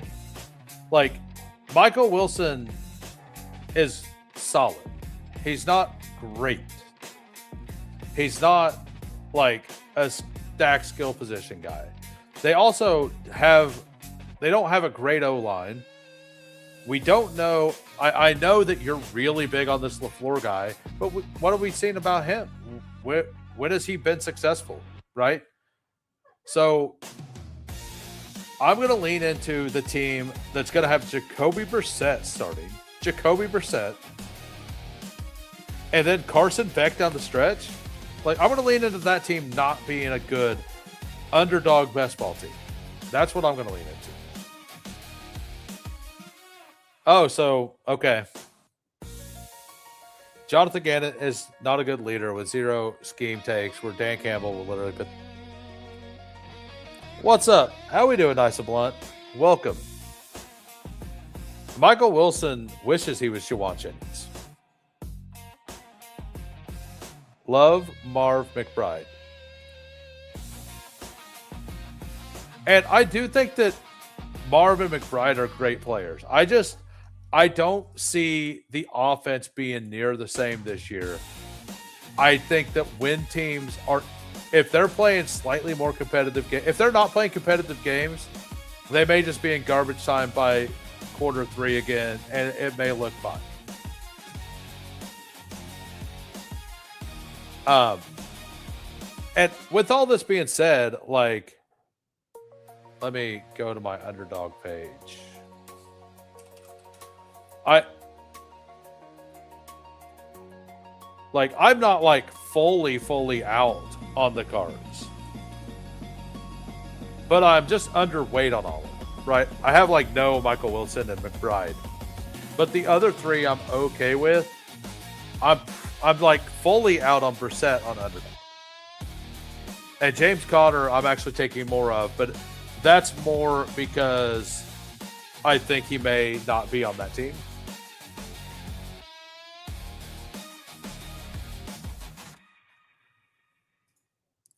Yeah, like I'll probably end around 6 to 8% on Marv, but I like BTJ more in that range. And with Jaden Daniels and Drake May going there, like I'm gonna have a very hard time getting to any. Like I don't understand. Let's go. Let's go with Chig.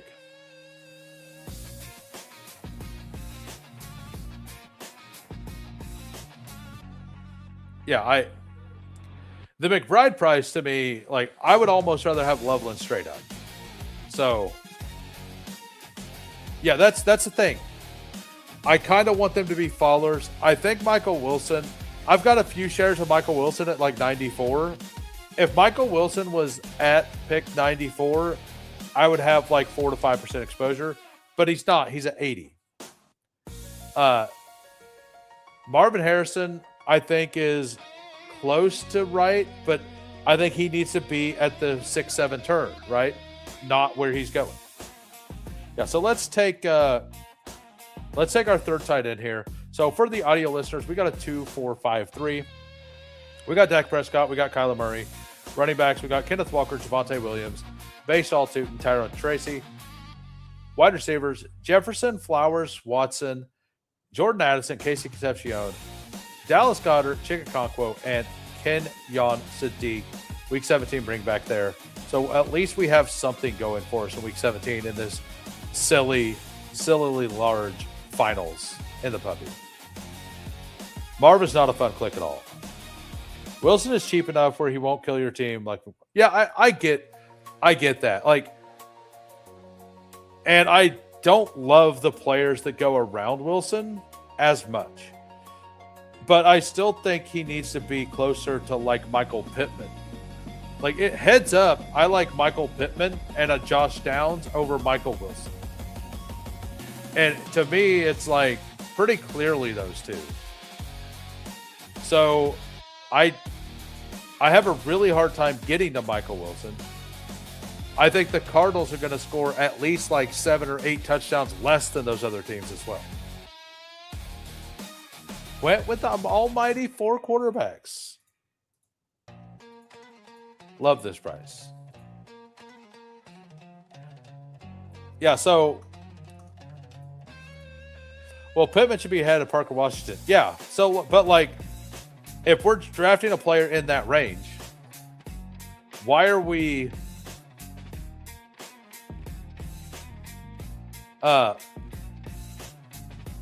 why are we not just I don't understand why the community is still locked into Michael Wilson being really solid at price. Like I feel like Michael Wilson's price should fall like a full round. I think if you're mixing Michael Wilson in around like where Blake Corum and J.K. Dobbins and those guys are going, like I think I would be okay with the click. I think it's a really bad click right now. So we're going to take Flournoy hopefully here. If not, like I've taken Turpin a couple times just because I've tried the backstack Dak thing and everyone like in those pods, Ferguson goes 20 picks ahead of ADP. And like we already have a little stack here with Javonte. I think that's fine. We have the bring back here. We're going to take Mooney or Malachi Fields. I might just pull Malachi Fields up for this next pick. Yeah, so Mooney already went. So if I can get Fields, I'm going to go with Fields. I guess I already have the bring back here in Tracy. So with that known, I'm actually going to take. We're going to take Katron Allen. I've stopped clicking Emmett Johnson a bit. I still think he's a fine pick, but I don't want 20-some% of him. I got a pick 100-ish in pre-draft. Not sure what. Are we talking about? Well, Michael Wilson was going at 80-ish. Like Michael Wilson started at like 72. Because him and Marv were both going at the 6-7 turn. Marv moved up a few spots, and Michael Wilson started to fall down the board. Yeah, so is his ADP 92? Well, I think I have him ranked at like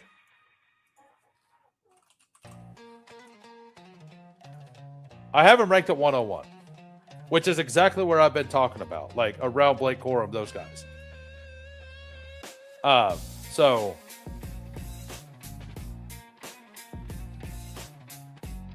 I'm not being hyperbolic. He's just the worst pick in the history of best ball. How many games did Deshaun Watson play? Deshaun Watson probably gets more fantasy points this year than Michael Wilson. Just throwing a random number out there. More than Michael Wilson.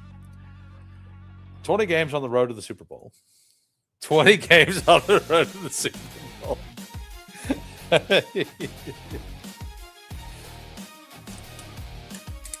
Jahdae Walker in the 17th? Come on, Moolah.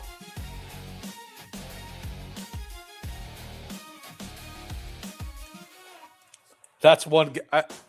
I know. I'm not setting the bar very high. Deshaun Watson's going to play 4 games and outscore Michael Wilson.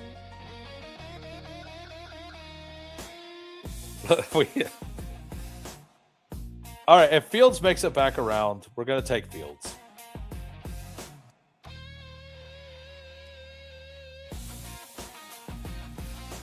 I almost want to click Ayuk. He's actually at the top of my ranks. Like next to it. I feel pretty solid about this team already. Bye weeks. We got the double 11. We got 2 6s. Bye weeks look good there. That all looks good.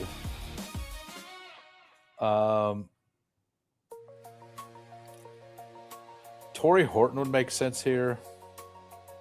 We got Dak. Is there a quarterback? We don't have a bring back there. So I think I'll just take Claiborne, actually. Give a little bit of upside here in the running back room with the team stack. All right, so we're going to take Claiborne. We're going to get to chat, then we're going to review the teams. And by the way, we got the 40 likes. I was really hoping for some more. I am going live at an hour and a half with Hartman anyway. So we're going to have to do a little work to get another draft. 48 likes, 8 more likes somehow. And I'll do another draft. Worst pick in best ball is Parker Washington, then Michael Wilson, then Alex Pierce, then James Cook. I mean, I think Tyler Algier is one of the worst picks in best ball. By August, Coolers will be getting more points in best ball than Michael Wilson in his projections. How's Alec? Okay, yeah. What's the difference? There's nothing. I was just giving you crap. I was just giving you crap. Michael Thomas, true. All right, so we're going to go through this team. We got a 2-6-7-3. Dak Prescott, Kyler Murray. Running back, Kenneth Walker, Javonte Williams, Bashaw Tootin, Tracy, and then double upside swing here in Katron Allen and Damon Claiborne.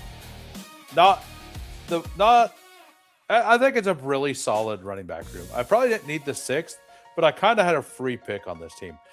Wide receiver, Justin Jefferson, Zay Flowers, Christian Watson, Jordan Addison, Casey Concepcion. Ryan Flournoy, Malachi Fields, tight end, Dallas Goedert, Chig, and Sadiq. Honestly, for all the debating and stuff that I was doing and barely paying attention to this team's kind of lit.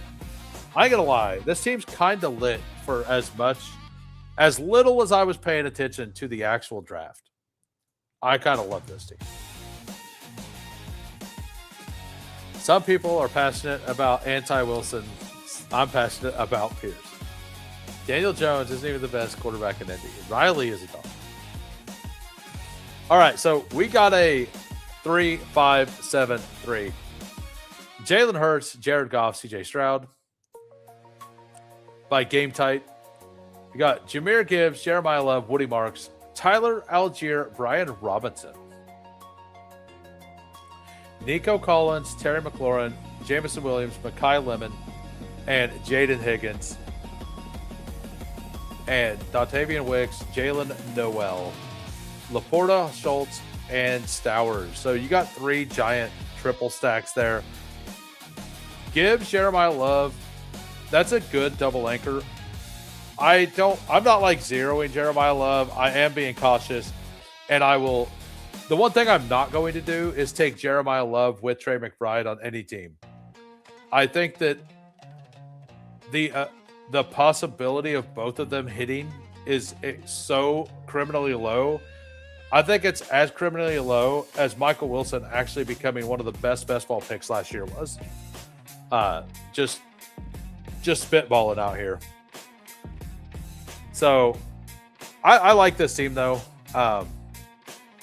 Very balanced all the way through, and you got all your stacks to line up very well. Good team there by him. And we got 0, also a member, 3672. Brock Purdy, Fernando Mendoza, Geno Smith. Running back, David Montgomery, Chuba Hubbard, Chris Rodriguez, No Fear, Isaiah Pacheco, Nicholas Singleton, Mike Washington, Jamar Chase, George Pickens, Mike Evans, Marvin Harrison, Ricky Pearsall, Omar Cooper, Adonai Mitchell, Bowers, and Kittle. That's an awesome tight end room. It's a pretty solid team here. Pretty solid team. The running backs, you definitely got enough volume, and you got the big swings here. Like if Genty gets hurt or Singleton's actually good at football, which I personally don't believe he is, that's a pretty solid team. We got delay here. 4-6-6-2. Let's see how the 4 quarterbacks went. Shuck, Ward, Daniel Jones, and Rodgers. Travion Price, Jalen Warren, Tony Pollard, JCM. A little bit of a fall, but not a bit. Like I've seen him go at like 135 lately. I'm hoping that dip happens, and I'll buy some. Adam Randall. That feels solid enough. JSN London, Olave, triple anchor, and then like you're really relying on those. Xavier Worthy, Jeremy Renard, and Zachariah Branch, Kyle Pitts, and Dulcich. That you are really relying on those 3. But with the 1 of 10, 1 of 5, like I do think that you can do some weird things like that and possibly get through, because you really just need a solid week 10 or week 15, and then a good pod in week 16, right? That's kind of all you really need. Then we got Kale. 3-5-7-3. Drake May, Matt Stafford, Jacoby Brissett, Jonathan Taylor, Ramondre Stevenson, Rico Dowdle, Kyle Guy, Keaton Mitchell, AJ Brown, Devonta Smith, Emeka Egbuka, Devontae Adams, Jalen Naylor, Trey Harris, Ted Hurst, Kelsey, Hunter Henry, Gunnar Helm. So you got the stack here. That's good. You got Matt Stafford. You got Brissett really late. Like I think that's fine if you're just looking for points early in the season, just in case, like hoping that he plays through week 11. I think it's like 50-50 that he does. You probably just didn't realize you had 2 by week 11 guys and hit the oh shit button on Jacoby Brissett. That's respectable. I think that this is a very well built team. I like Keaton Mitchell as a 5th running back. Like I've seen a lot of teams where they take Keaton Mitchell as like the 3. I don't like those teams. Where Keaton Mitchell's the 5th RB as just a possible like giant swing, I don't mind it as much. I still don't like the price. But this is just a well-built team all around. Good job, Kale. Then we got P-Punch, Mute Bars. Let me know, are you a member or not? We got a 2-6-8-2 here. Joe Burrow, Patrick Mahomes. Running back, Chase Brown, Cam Scatterbo, DeAndre Swift, Rashad White, Tank Bigsby, Emmett Johnson. Wide receiver, Amon-Ra, Rashee Rice, Quentin Johnston, Michael Wilson, Rashid Shaheed, Travis Hunter, Tank Dell, Chris Brazzell. This looks fun. Why Joe Burrow? Oh, Chase Brown. Got it. Mark Andrews for the bring back and TJ Hawkinson. Yeah. Yeah, I need to stack Chase Brown with Joe Burrow a little bit, but I kind of feel I think Justin Herbert should just be ahead of Joe Burrow.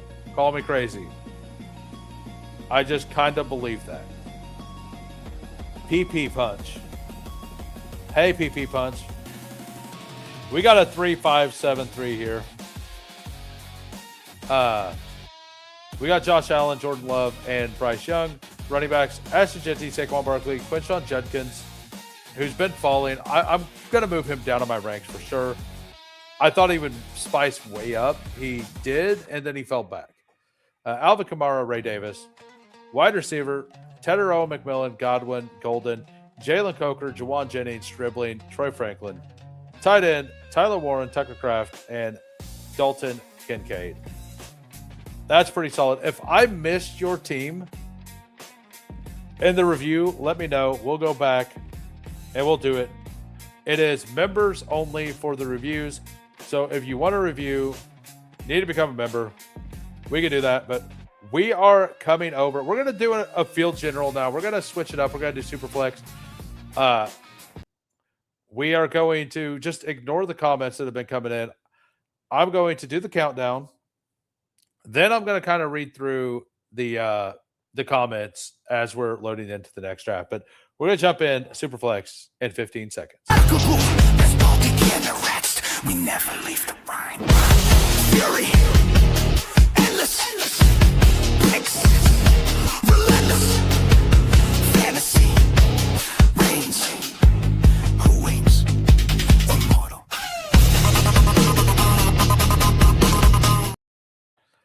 All right. Look at this Who crew. Cheers, all.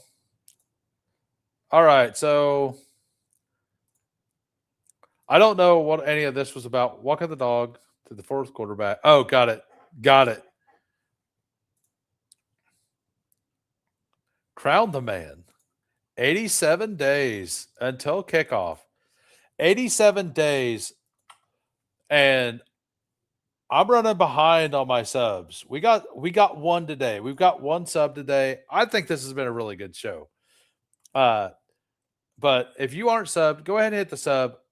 If we get to 1,000 by kickoff, we're going to do a 24-hour live stream. 24-hour live stream if that happens.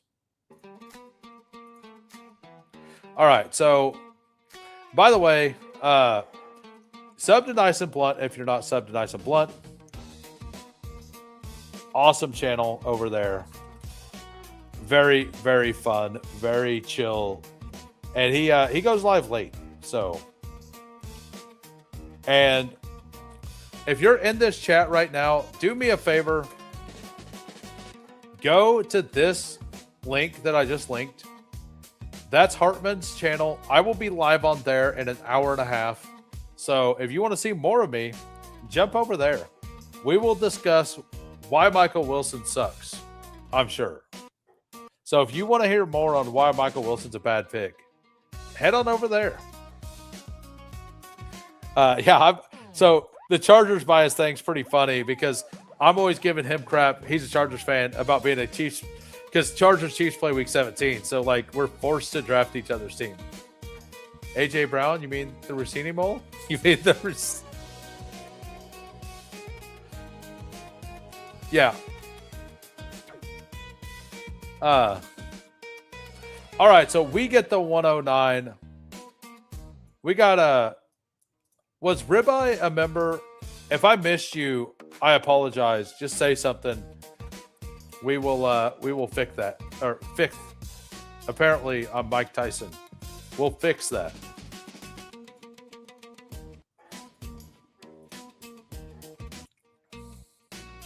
Just can't get under 20% Lamar Superflex.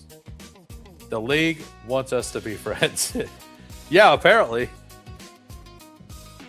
All right, so I updated my exposures to Superflex. And by the way, if you guys don't have Bestball Overlay, use promo code WHO. You can see your combinations. You can see your portfolio. You can separate it out into your whole portfolio, Superflex, all of that stuff. See your combinations, your track all that stuff if you care about it.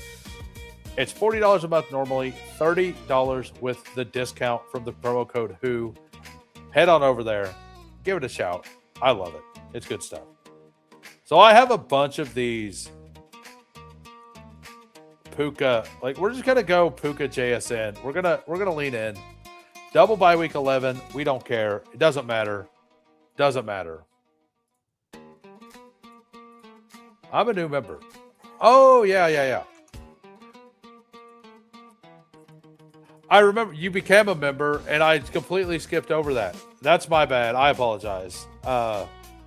Let's go back over that to his team.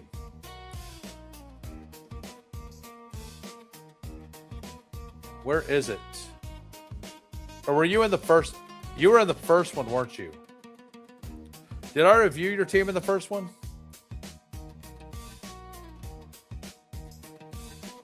Let me know. Did I review that?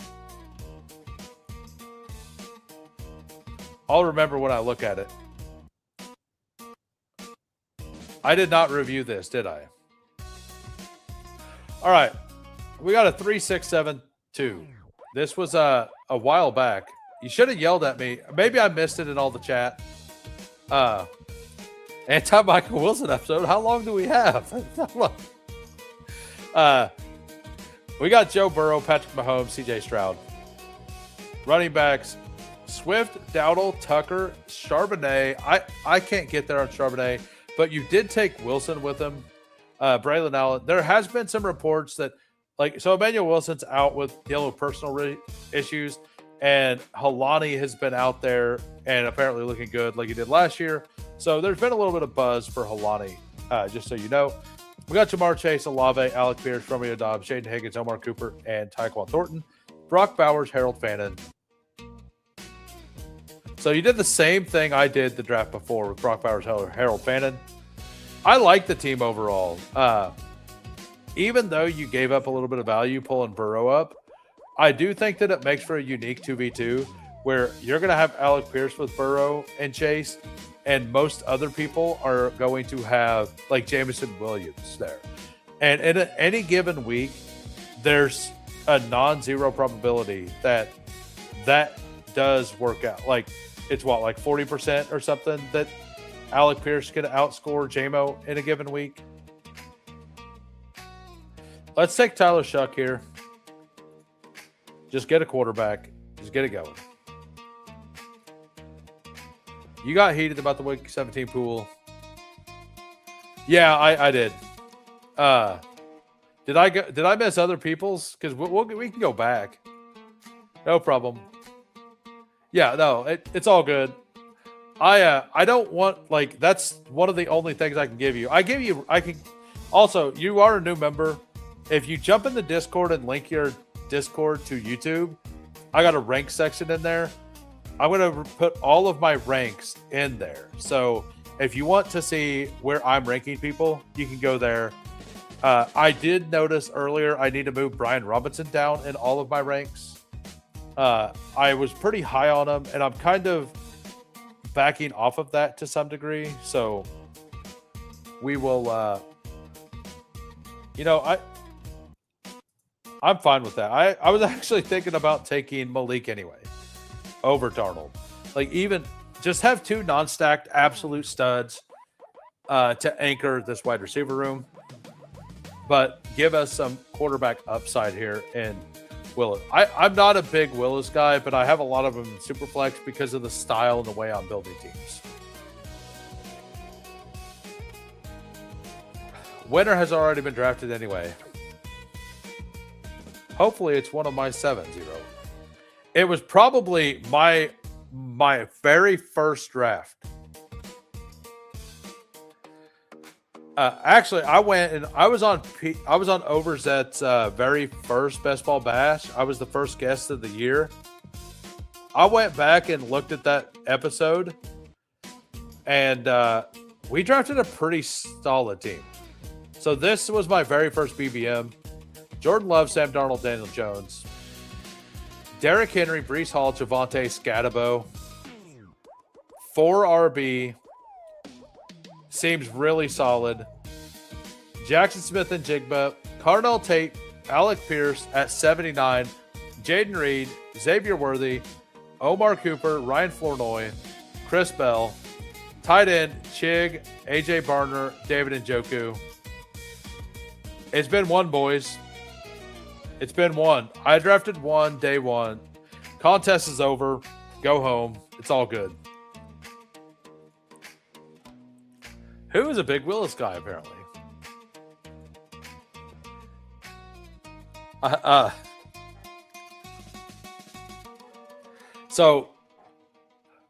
But yeah, the Best Ball Bash team I had with Overzet was before the schedule come out, and it was a Zay T. Higgins, Joe Burrow team that also ended up with a Cam Ward double stack with a Jeremy Bernard bring back.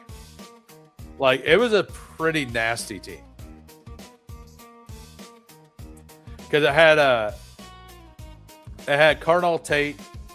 It had Daniel Jones on it with Josh Downs also.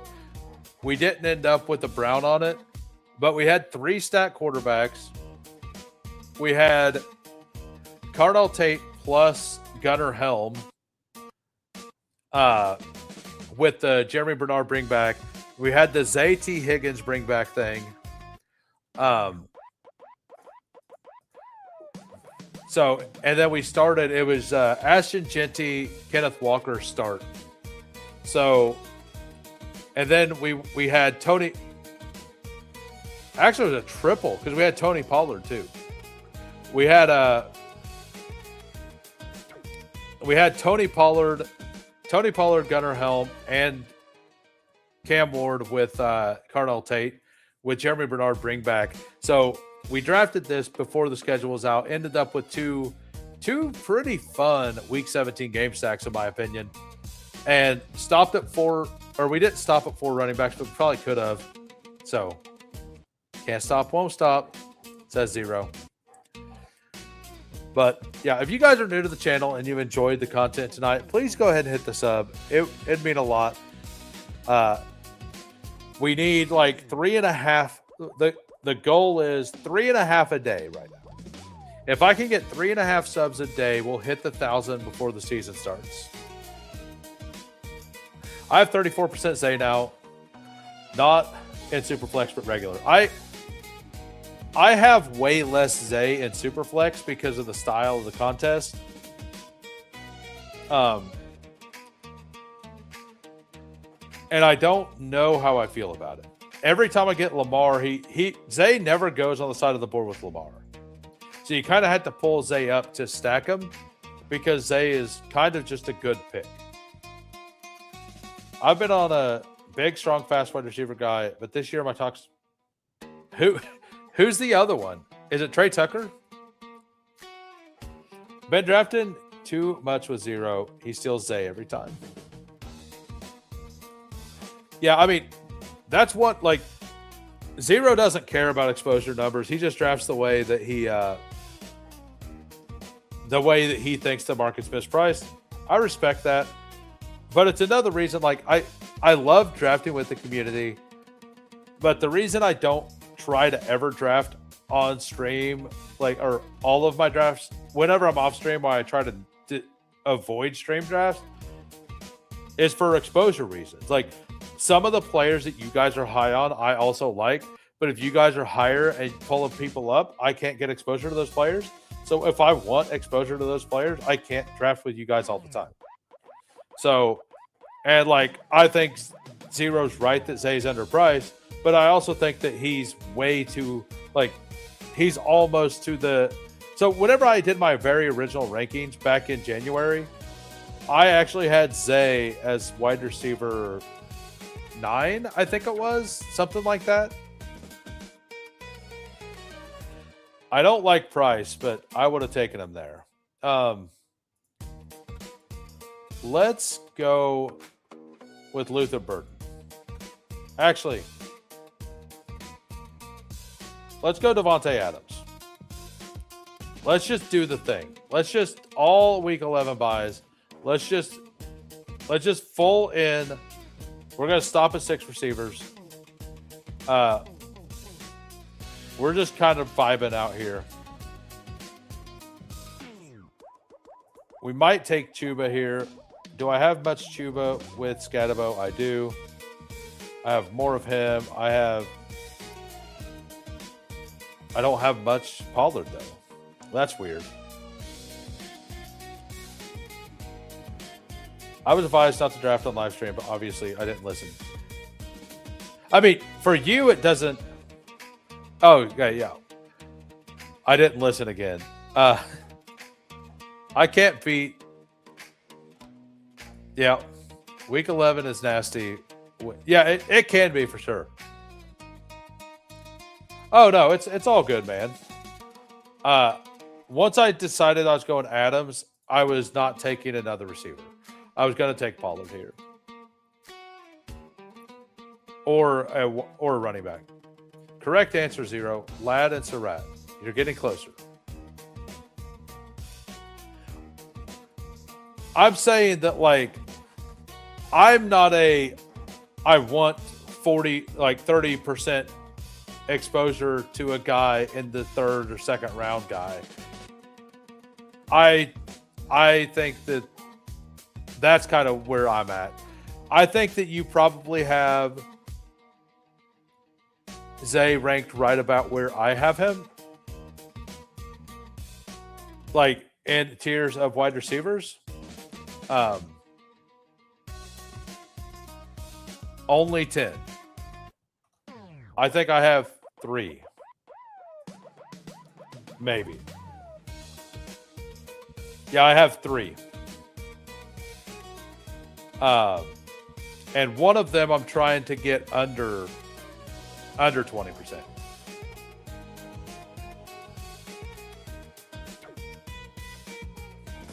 Like, Emmett Johnson's a player I want a bunch of, but I don't think that 20% Emmett Johnson's the right play. I think like 13 to 14% is kind of where I want to be at.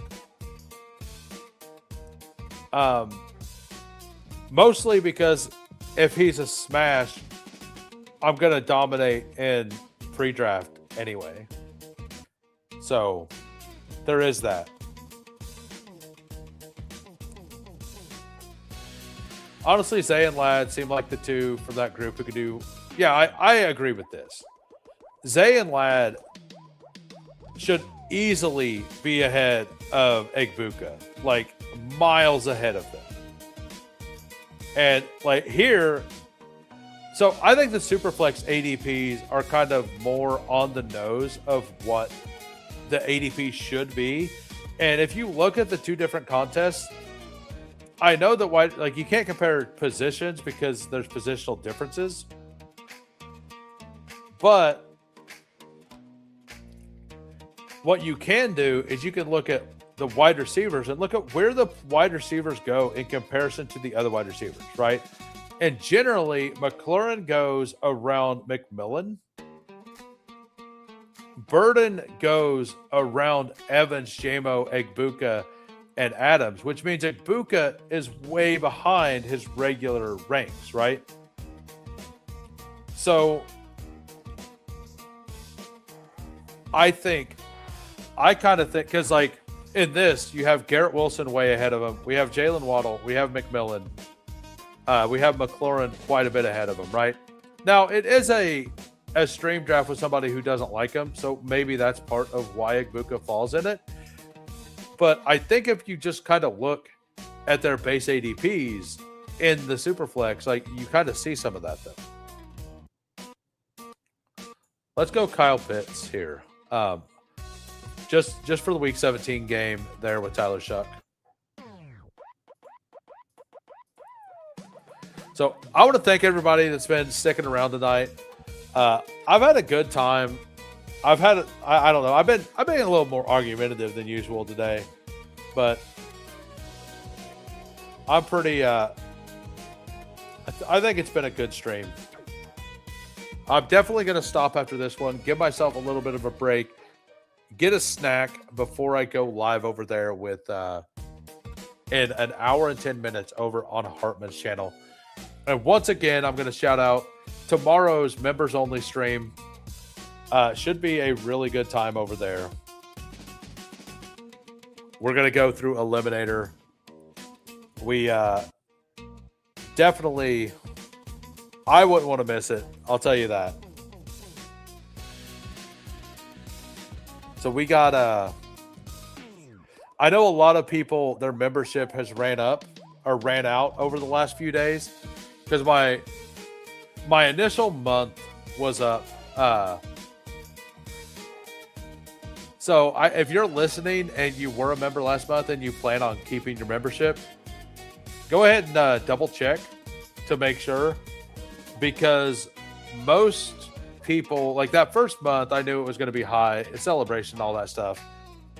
I do expect a lot less, but I do want you, if you do want to watch the content, to actually be able to watch it tomorrow. So to be prepared, because it's been almost exactly a month. So a lot of the memberships have ran out.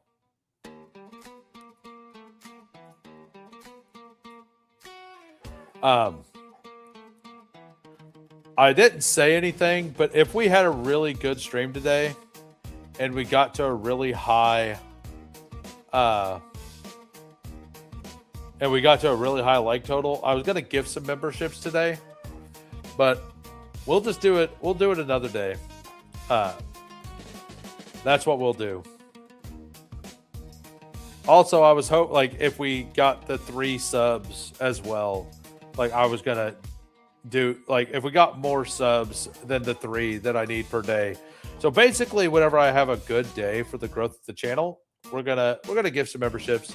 So if you can't watch live and then you get a membership gifted later, like, there's nothing wrong with that either. You'll still get the information. And to be honest, like, drafting eliminators this early is probably the wrong move in most cases anyways. So I would recommend that if you're planning on going heavily into the eliminator, to not do a bulk of them right now. I would recommend to wait anyway. So we go ahead and handcuff the New York Giants backfield. I think it's a perfectly fine thing to do. I think even if Scatabo absolutely destroys his ADP, there's still a really high chance that he ends up being like that. Tracy does get quite a bit of run as well.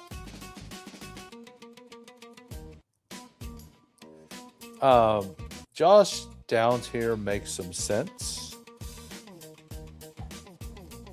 I think Josh Downs will be my pick. I could take Deshaun Watson though. If he comes back to me at 136, we're taking Watson. That's 20 picks past ADP. I'll go ahead and do that. We still only have Shuck and Malik Willis here. I don't like this team overall. I'm not going to lie. This heavy receiver team doesn't feel the best. But I'm also very used to having insane RBs. So, all right. So, he does go. I took my first Kirk Cousins shares in Superflex earlier. He fell to 180. He fell all the way to 180. Zay could get more volume to Microb, just like Ladd. Yeah, he could. Tucker, Zay, Rashad, Pittman, RJ, Marv. RJ, I do think that RJ is a fine bet now. Like, I think RJ versus, I just want to say Michael Pittman, but Michael Wilson. I think RJ is like the better bet there of those two players that I'm kind of out on. I have RJ rated like right at ADP now, and I have Wilson rated well below. You have an open invite to stand on.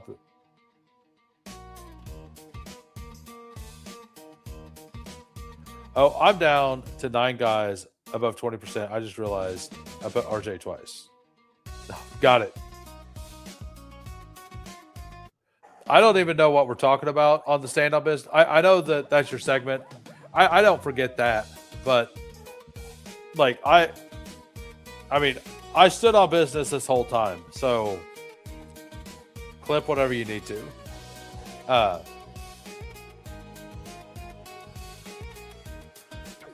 I said my piece. We're good.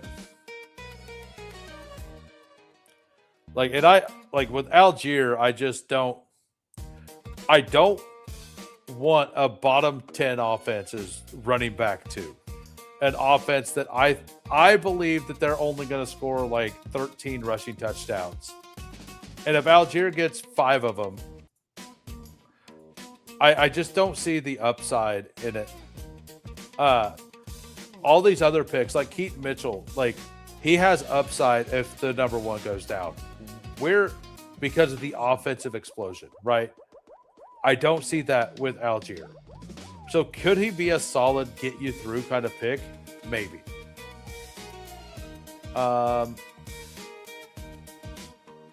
Let's go with Pacheco here.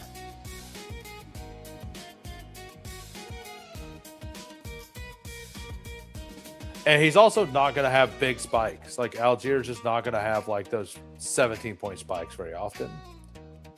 I think he may get a bit more volume, but his main ticket to top wide receiver is the TDs, since it's something he can get. Yep.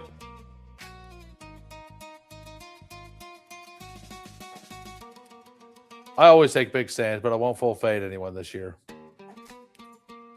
200 half-point PPR.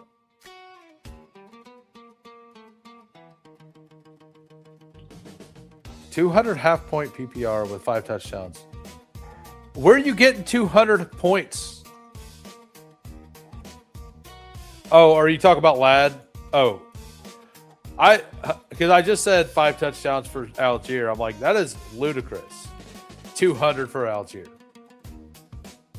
Let's go ahead and take Jonah Coleman, another player I don't love. We're loading up on these running backs since we waited. Just hoping to hit something down here. Too much Connor. Yeah. It took me a minute, and I was like, oh, yeah, never mind. That was Zay. Right. Yeah, with only 5 touchdowns. The weird thing is that like week 1 and week 17, he had like 40-point games. All the way through the middle, he was like sitting around 15 points, right? But he also didn't really have Lamar all season, who is a better quarterback and thrower of the ball than what they had last year, right? So thanks for taking Coleman and saving me from myself. Hey, no problem. I didn't enjoy it, so you're welcome.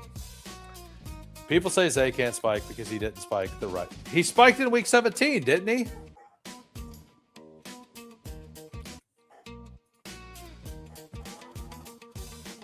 I'm pretty sure he spiked in week 17 last year.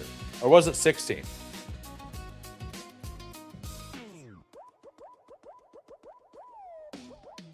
It was week 16. Week 16, he had 21 points.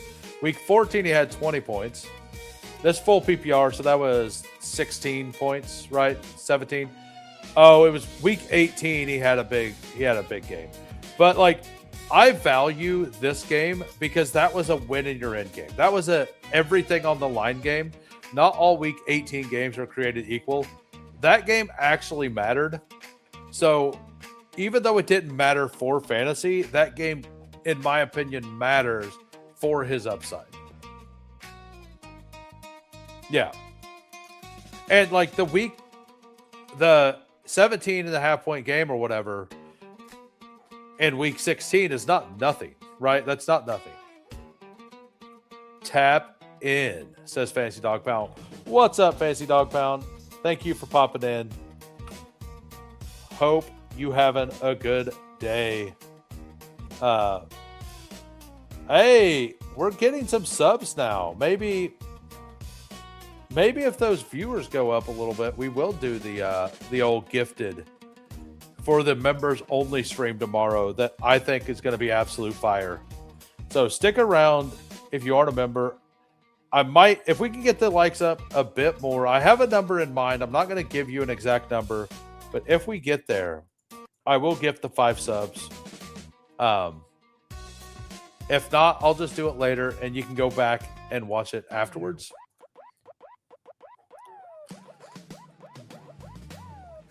Need early RB, so jumped for Emmanuel Wilson. So why Emmanuel Wilson over Helani? Like with the buzz on Helani. I get it that Wilson is gone for personal reasons, but I'm just kind of curious. I'll definitely take Katron Allen if he falls. You know, do I just take Sharbs for the first time?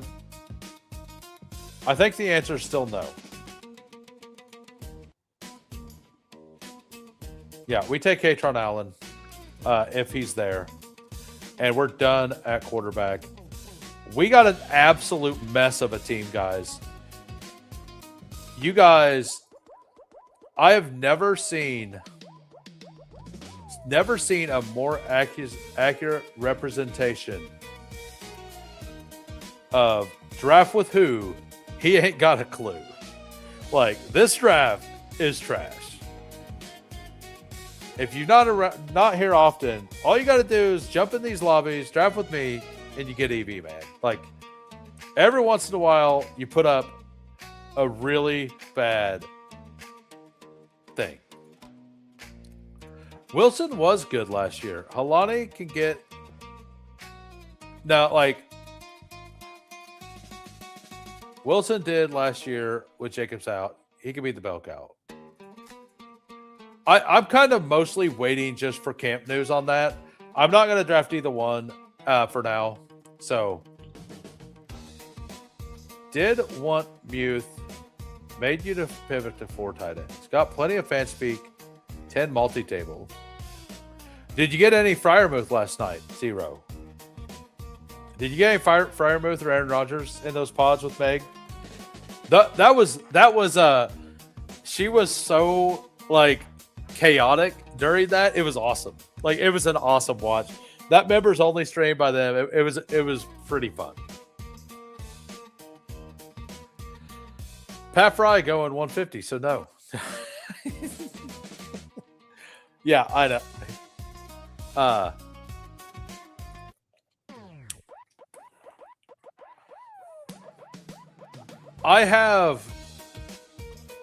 don't know what I have. I got 10% here and 3% Darnell. So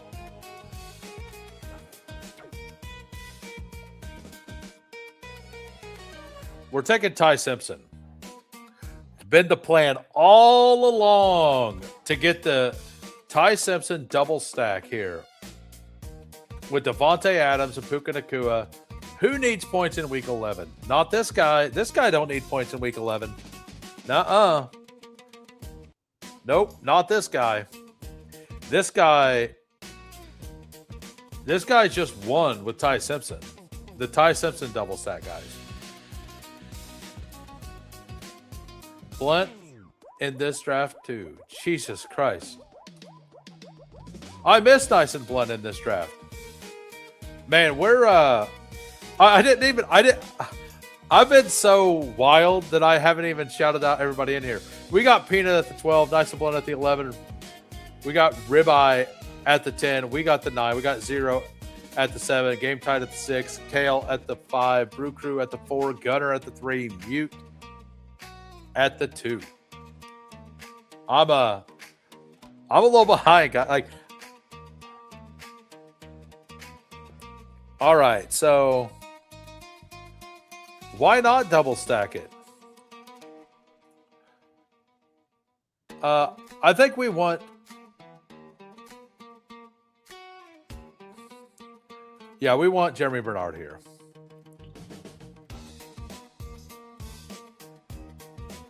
Not sweating at all, actually. You're not my neighbor. Davis, the Chiefs guy. Liam, the Bills guys. Blunt, the Chargers guy. We need a Packer guy streamer. It could be you, Zero. You could be it. I mean, I'm a Chiefs guy. I'm just a reasonable Chiefs guy. There's a difference. I still have like bags of the Chiefs, but what's the earliest Meg took Scatabo? I think pick 7. Not true. Not true. Stack Judy 20 after ADP. I don't draft enough Packers though. Yeah. Zero's a streamer. He's just the worst at advertising it. So I'm his only damn viewer. Yeah, I've seen him here and there stream. I try to watch, but Zero is the male cheerleader guy, says Al Boogs. What's up, Al Boogs? I only stream with Matt though. All right, so we're gonna gift some members here in a bit. We got to 60 likes. That was the goal I had in mind. I'm sure that you guys kind of figured that out, but we got there. So stick around for a bit if you are interested in a gifted membership. I'll give some people some time to like filter in. We will do this. We will review my team. After we review my team, we will be doing the gifted membership. So if you're logging into alts and doing all that, go ahead and unlog out to the alts. So you don't get the gifted on those, unless you want to gift it on those.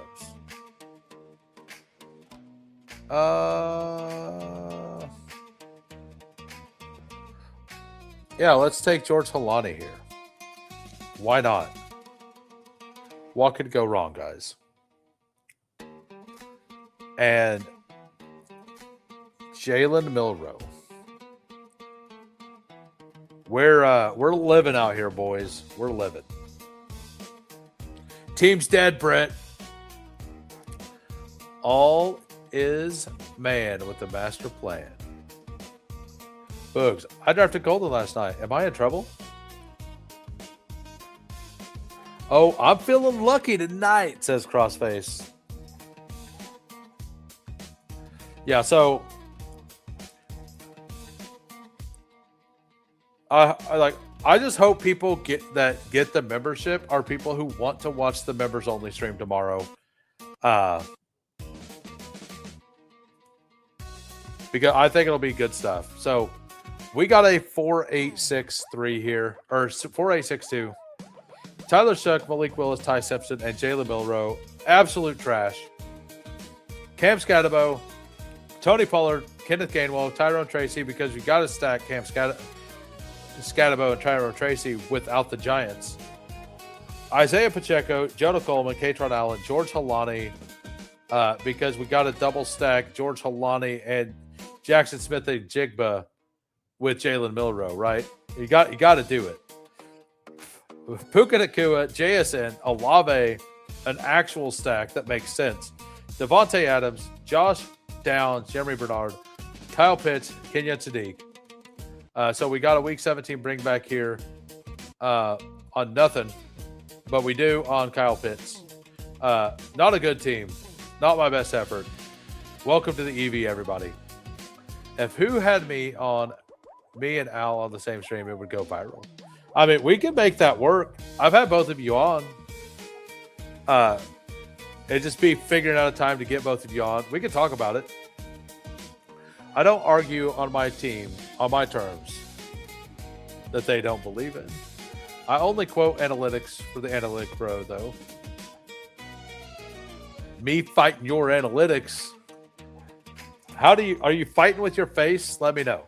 All right, so we are going to gift the memberships now. Good luck, everybody. We're having people filter in right now, so good luck to you. Also, if you're new to the stream, go ahead and hit the sub if you're not subbed yet. We go live every Monday through Thursday, set 4 p.m. Central, 6:30 p.m. on Thursday or on Sundays for Superflex as well. So we go live all the time. If you love best ball content, this is the place to be. So sending 5 memberships right now. So who do we got? We sent the 5 memberships. We're going to turn the music off. We're going to read them off. We got, where is the thing? There it is. We got Jin Su 3K1. Welcome. First time I've seen you here. Out yourself. We got Jake. We got SauceGod 33. First time I've seen you. And first time I've seen Vision. And Kelly, congratulations. Mostly lurkers. Go ahead and out yourself. Welcome to the Who Crew. Welcome to the Who Crew.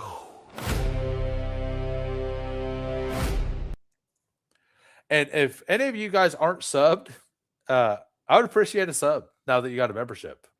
Tomorrow, Jake is not a lurker. Yeah, Jake Benninger. I missed him. Yeah, Jake. Jake is not a lurker. Jake's here all the time. I think anyone who subs to the channel can win. Yeah, I think they have to be subbed. So Jake's awesome too. All right, so I'm just being hyperbolic. He really is. He really is a crusher. So all of you guys will be able to watch tomorrow's Eliminator-based stream. That's going to be a lot of fun. Now we're going to go through all the teams that are better than mine, which is every team drafted in this lobby for the members. So we got Gunnar Ross, tomorrow's members only stream guest. We got Kyler Murray, Daniel Jones, Geno Smith, and Michael Penix. Running back, Bijan Robinson, Ashton Jeanty, Brees Hall, Bashaw Tootin, Aaron Jones, stopping at 5. This is exactly how I would have done this. This is very strong. Still got enough at quarterback. Rome, Addison, Wandale, Casey Concepcion, Deshaun Stribling, Tank Dell, Torrey Horton. I feel really good about Torrey Horton in Superflex specifically since you only need 2 of them. And I think that his spike week ability into season is very, very good. Hawkinson, Schultz, Dulcich, and Washington. This feels like a sidekick ass draft. Let me know. Was it? Was it or not? Let me know. I mean, this is how I like to build. I don't build all my teams like this, but I do think that this is a very, very strong team. We got Brew Crew here. Lamar Jackson, Bryce Young, and Tua Tagovailoa. By the way, before I forget, so some of you guys will probably leave during the reviews. I'm going to be live on Hartman's channel in 45 minutes. I just dropped the link. Go over there, give Hartman a sub, and we're going to go over there and talk about Michael Wilson and how he's a bad pick, apparently. So if you want more Michael Wilson hate, head on over to Hartman's channel, and in 45 minutes, we'll probably talk about it.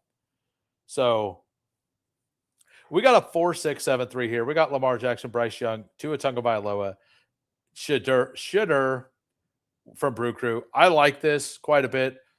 You're hoping to get early season and late season there. And Bryce Young is as the bench risk is starting to feel pretty high on him. I'm getting a little worried. Jeremiah Love, DeAndre Swift, RJ Harvey, Emmanuel Wilson, Alvin Kamara, James Conner, wide receiver, Amon-Ra, CeeDee Lamb. This whole team feels better than when I tried this earlier today. And by earlier today, I mean the team I just drafted. Earlier, 20 minutes ago. So Omar Cooper, Isaac Tesla, Jerry Jeudy, you win. You win the double elite wide receiver thing, but you also got to start with Lamar Jackson. Travis Kelce, Dallas Goedert, and Jadavian Sanders feels very strong. I like that team. We got Kale 4673 here. Drake May, Brock Purdy, Jordan Love, and Mac Jones. So you don't trust Brock Purdy, huh?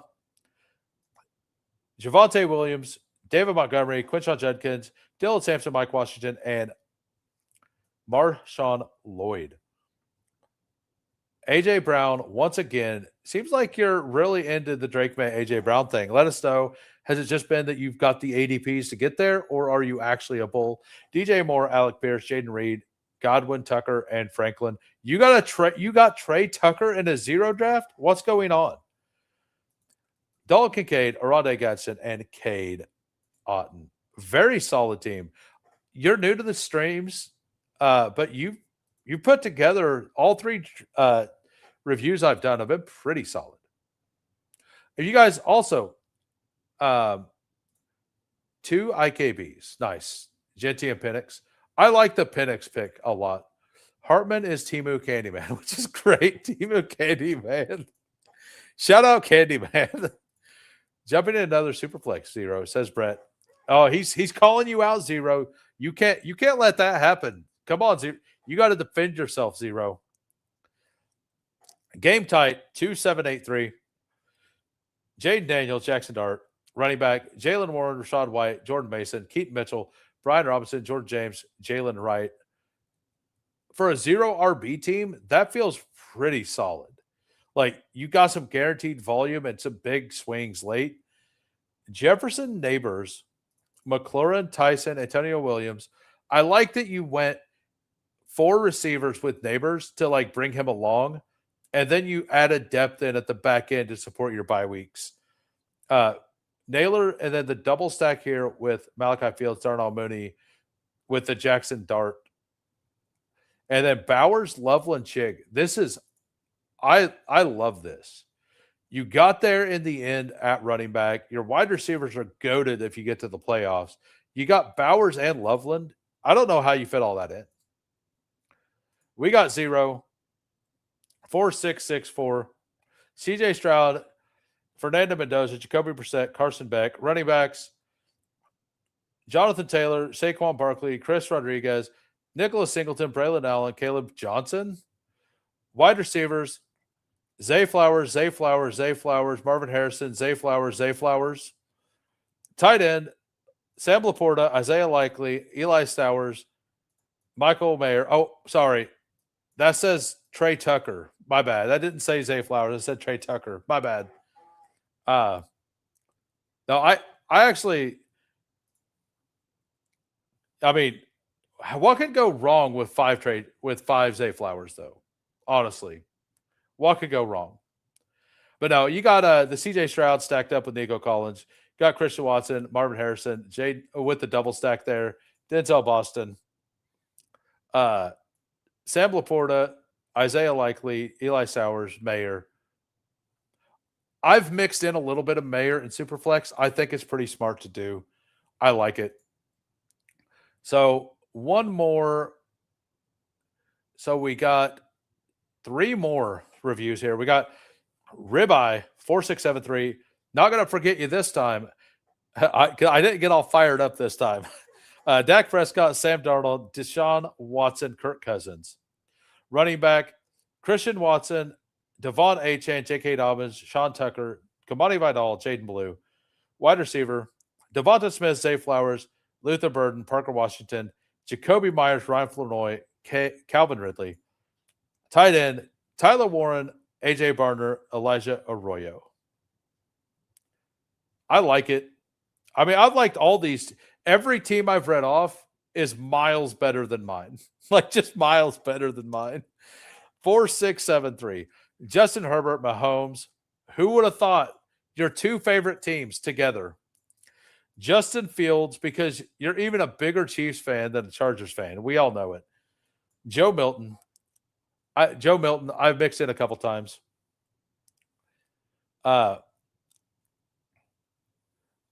Hampton, Chase Brown, Rico Dowdle, Kyle Monunga, Jonathan Brooks, Ray Davis, Rasheed Rice, Ladd, J-Mo, Quentin Johnson, Ricky Pearsall, Debo Samuel, Tyreek Hill, Hunter Henry, Juwan Johnson, Pat Fry.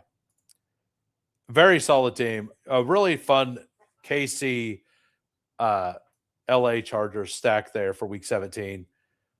And you still kind of got there with all the positions. A random Tyreek Hill at the end. I think that this team could afford the big upside swing. I don't take them much. I know you don't take them much either. But yeah.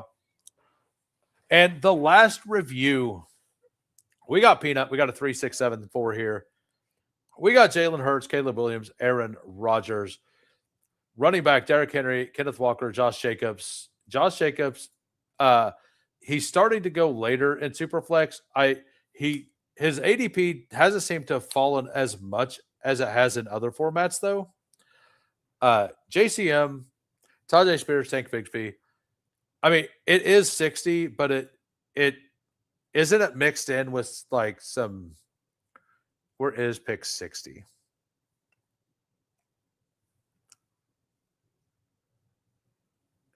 Yeah, so I guess he's kind of going. Yeah, he's kind of going at the same spot now, like looking at the running backs that go in that range. So, and he's a better pick now because this contest is closing in like I think it's 18% now or something. Mike Evans, Egbuka, who fell 11 picks, like.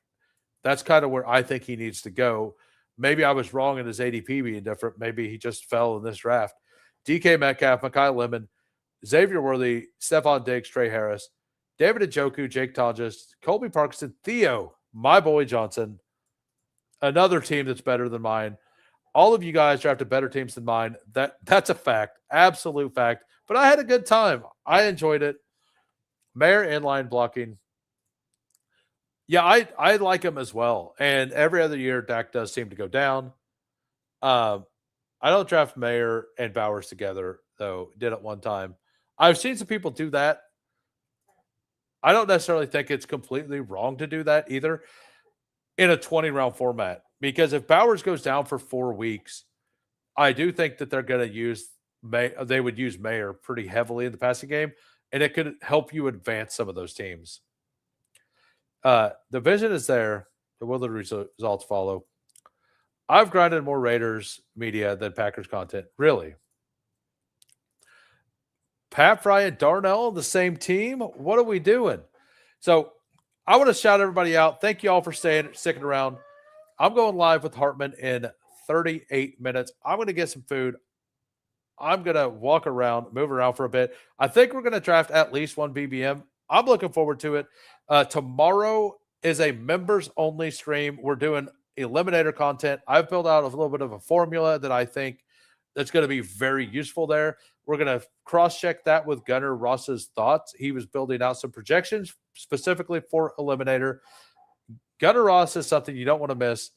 Members only tomorrow. See y'all there. Have a great day. Peace.